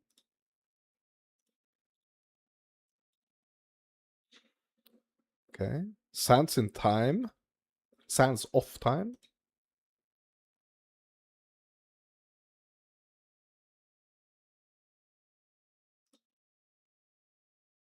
Oh, there's currently no text on this page. Oh no. Okay. No info on this? Okay. Temporal Rift and Time Freeze. Okay. What is Temporal Rift then? While active, passively leaves after images of your recent past. Cast a spell to return to the oldest after image, teleporting you to that location and resetting your life, mana, and energy shield to the values they had at the time. Okay, that's kind of interesting.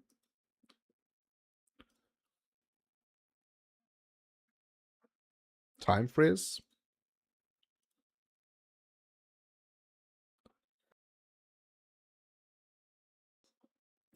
Okay.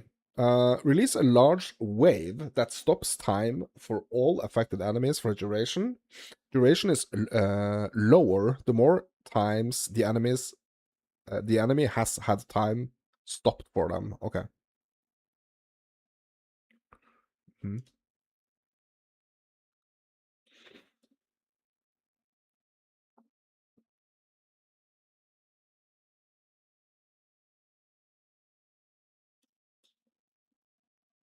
Yeah, bro, I have no idea, but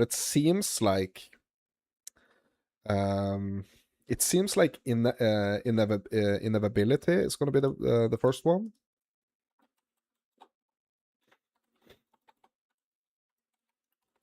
Just for that, you know, early kind of extra damage.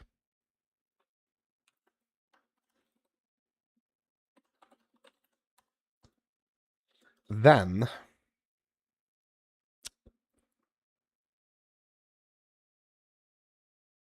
probably now and again.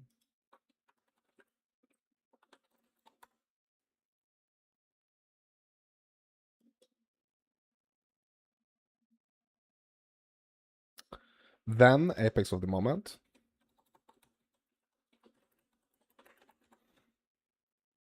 And finally Time Snap. I think. Okay. Then we got Varashta. Right?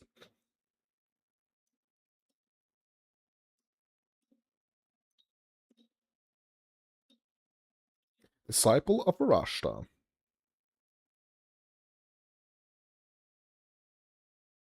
Disciple of Varashta can employ the services of jinns who are bound to serve the great Sakama Varashta as penance.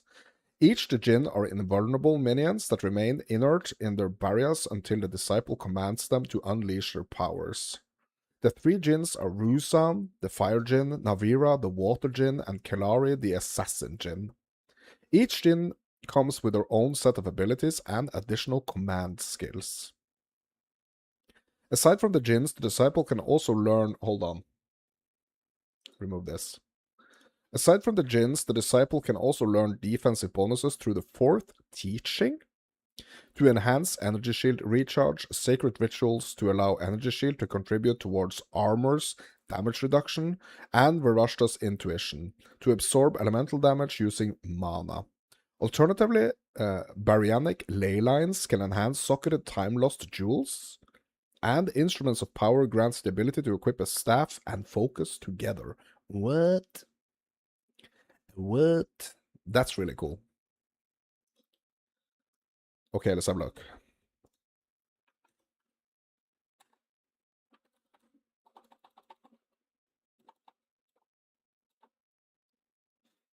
Okay, hold on.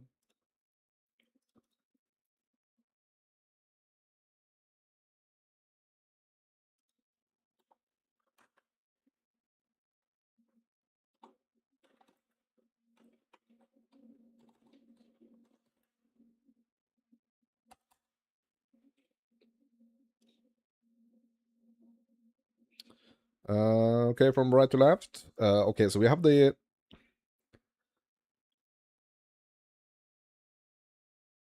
Yeah, so basically we have the three different jinns here: Navira, Kilare, and Ruzan, and then we have the some like smaller stuff right here and right here. Okay. Baryonic ley lines, non-unique time lost jewels have 40% increased radius. Okay. For teaching, -1 second to base energy shield recharge delay, 40% more energy recharge rate while on low energy shield. Defensive. Sacred rituals, 60% of your current energy shield is added to your armor for determining your physical damage reduction from armor. Okay, we're gonna get these ones. I think we're gonna get these ones first.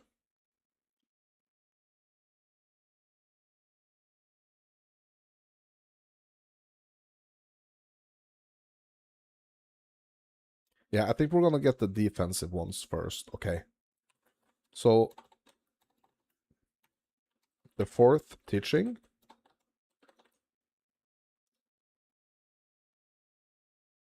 And the sacred rituals.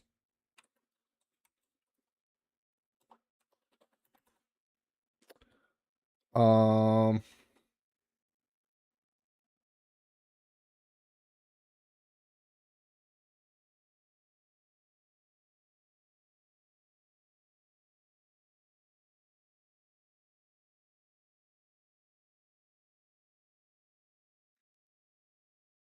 and then we're okay. So and then I'm gonna have to have a closer look at what the different djinns are doing.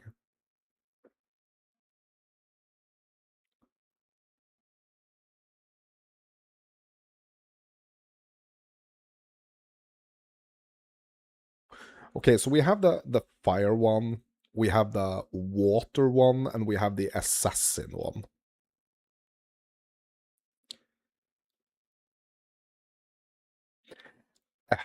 I think I want to go with the assassin one. Kelare.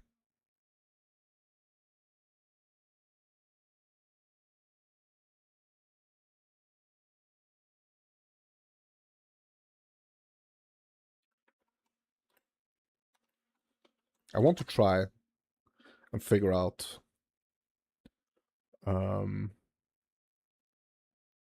Yeah, I want to try to figure out a Kelare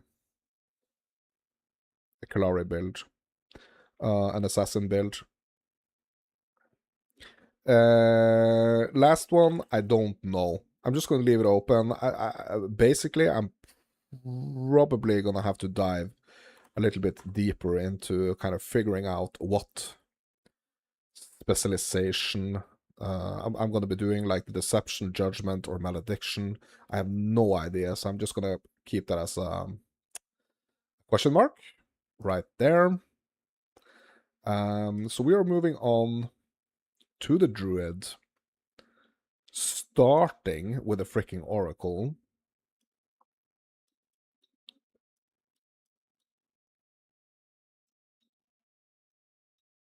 Okay, he's going to be over here. Yeah, we're going to start with oracle here. Druid.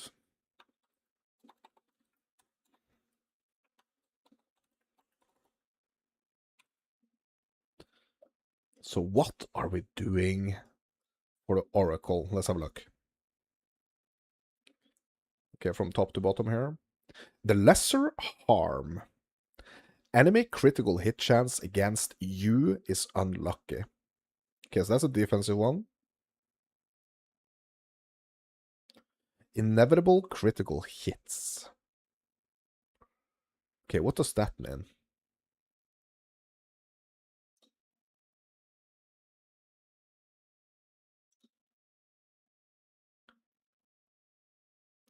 Forced outcome is a notable ascendancy passive skill for the oracle. Grants inevitable critical hits, guaranteed being a hit, but guaranteed a hit becoming a critical hit by re-rolling for critical hit chance until it succeeds. The hit has less extra critical hit damage every time it's re-rolled. Okay, so here's the mechanics of it. During the critical hit chance calculation, if a hit were to fail its critical hit roll, it will re-roll its critical hit chance again until it succeeds. The hit must be able to deal a critical hit in order for forced outcome to work, meaning it will not work with hits with 0% crit hit chance, or if critical hits are disabled in some way. The 30% less critical damage bonus penalty per reroll is additive. That means that the first failed roll has 30% less crit damage, second 60, third 90, and the fourth fail has 100% less critical bonus and guarantees. Okay. Yeah. I don't know about that one. Plus maximum totems. Moment of vulnerability. Okay, what's that?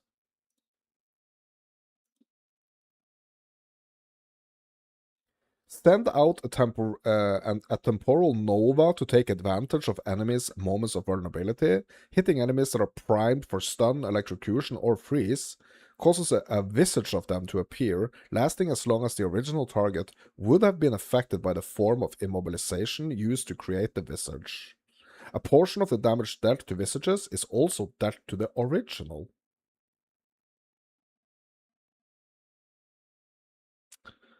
Okay.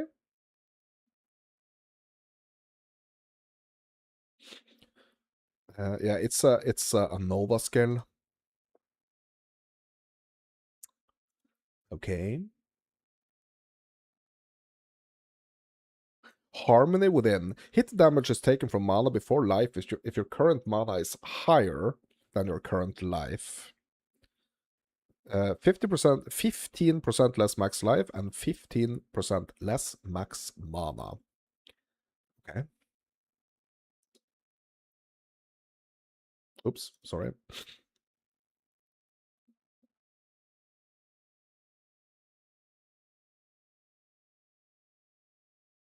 Align Fate. Okay.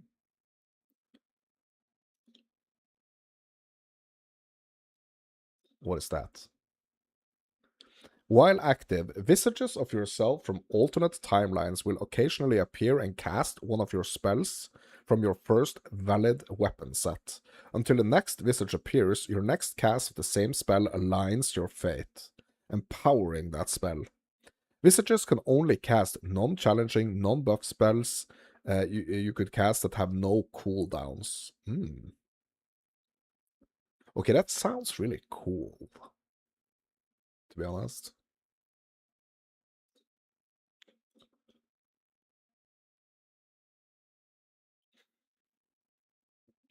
Walk the paths not taken. Okay. What's that?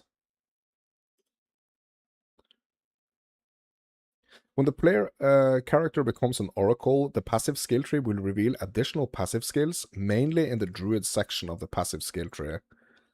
Plus a few clusters in the sorceress and marauder sections that are not obtainable by other classes. These passive skills have blue outlines and connections and a different frame compared to the golden regular passives.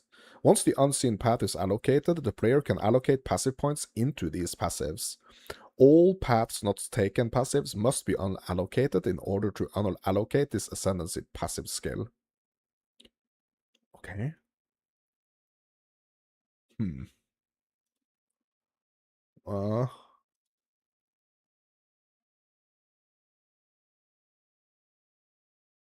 Non-keystone passive skills in medium radius of allocated keystone passive skills can be allocated without being connected to your tree? What? What?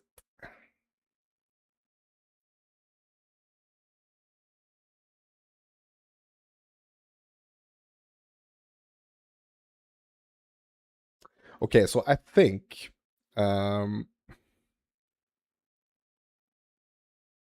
I think I just need to take the unseen path. Um and the entwined realities.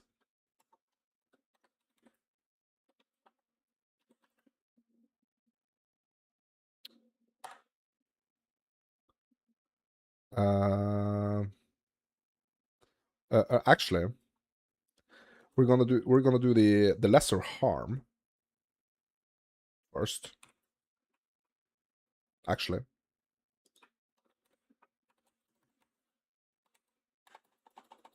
we're gonna do the lesser harm.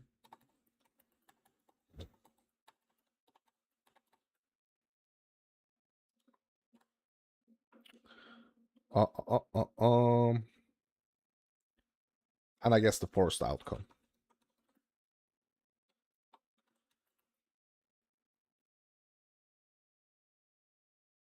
No, sorry. Um,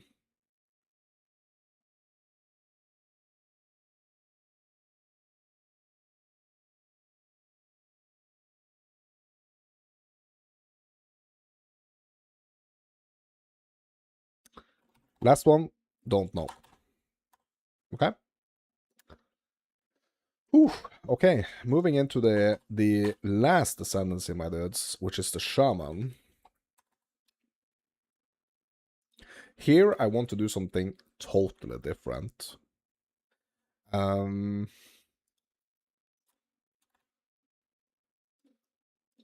So I have, okay, hold on. I have played,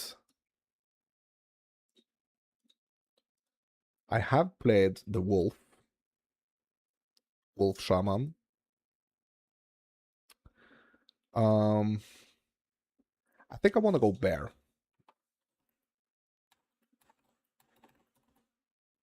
Like, I think I want bear to be like my main shapeshift here. Or at least I want, yeah, I want the bear to be kind of like the focus of the build. Plus 40 spirit for each of your empty charm slots, bro. That's crazy.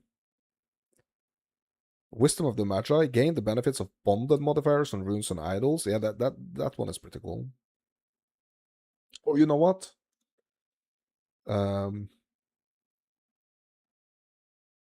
Maybe Oracle is like way more plant oriented when I think about it.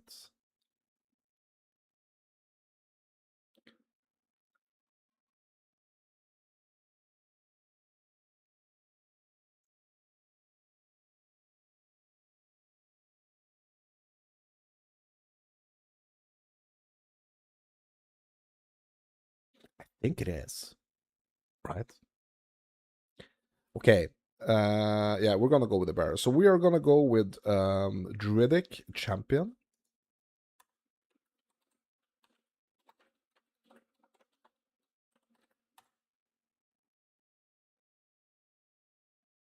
Followed by Furious Wellspring. Regenerate 6% of your maximum rage per second. Increases and reductions to mana regeneration rate. Also applies to rage regeneration rate. Skills have +5 to rage cost and +7 to maximum rage. Yeah, we're gonna try to do that one. Sounds interesting.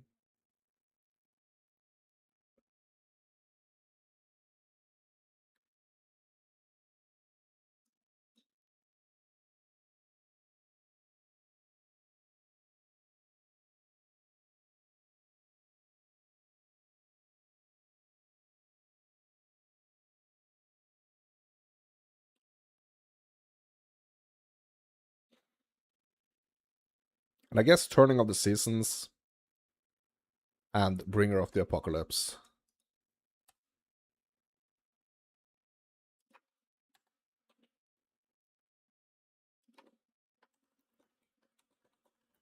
Turning of Seasons and Bringer of the Apocalypse. And there we have it, my dudes. There we have it. Almost on the 4-hour mark. I've been going through every freaking single of the ascendancies that we have. We have not gone through the the two new ones because we don't know anything about them yet. Like we know very small things, right? We know some very small things. Hold on.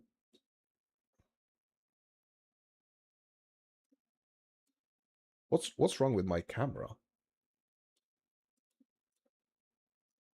Oh, okay, yeah. So when I started to change this, like it messed up my camera. Okay, never mind.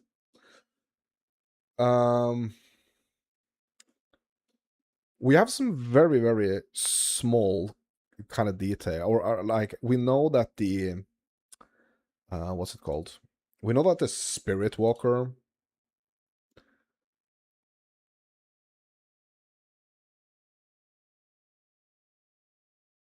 um has received the blessings of the Asmeri spirits, taking the form of 3 different animal spirits.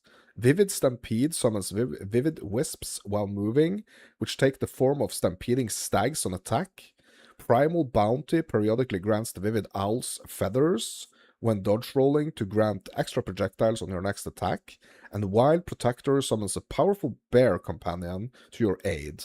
Each of these spirits can be further enhanced, and taking all three grants Sacred Unity, which grants bonuses to all three spirits.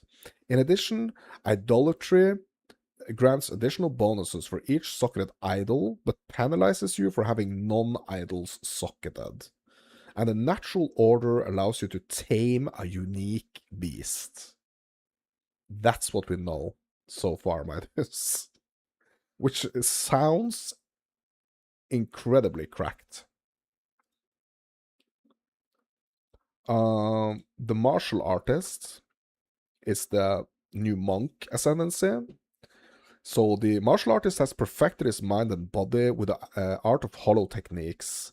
Hollow form technique allows him to channel to create illusions that attack with the socketed melee skills on nearby enemies.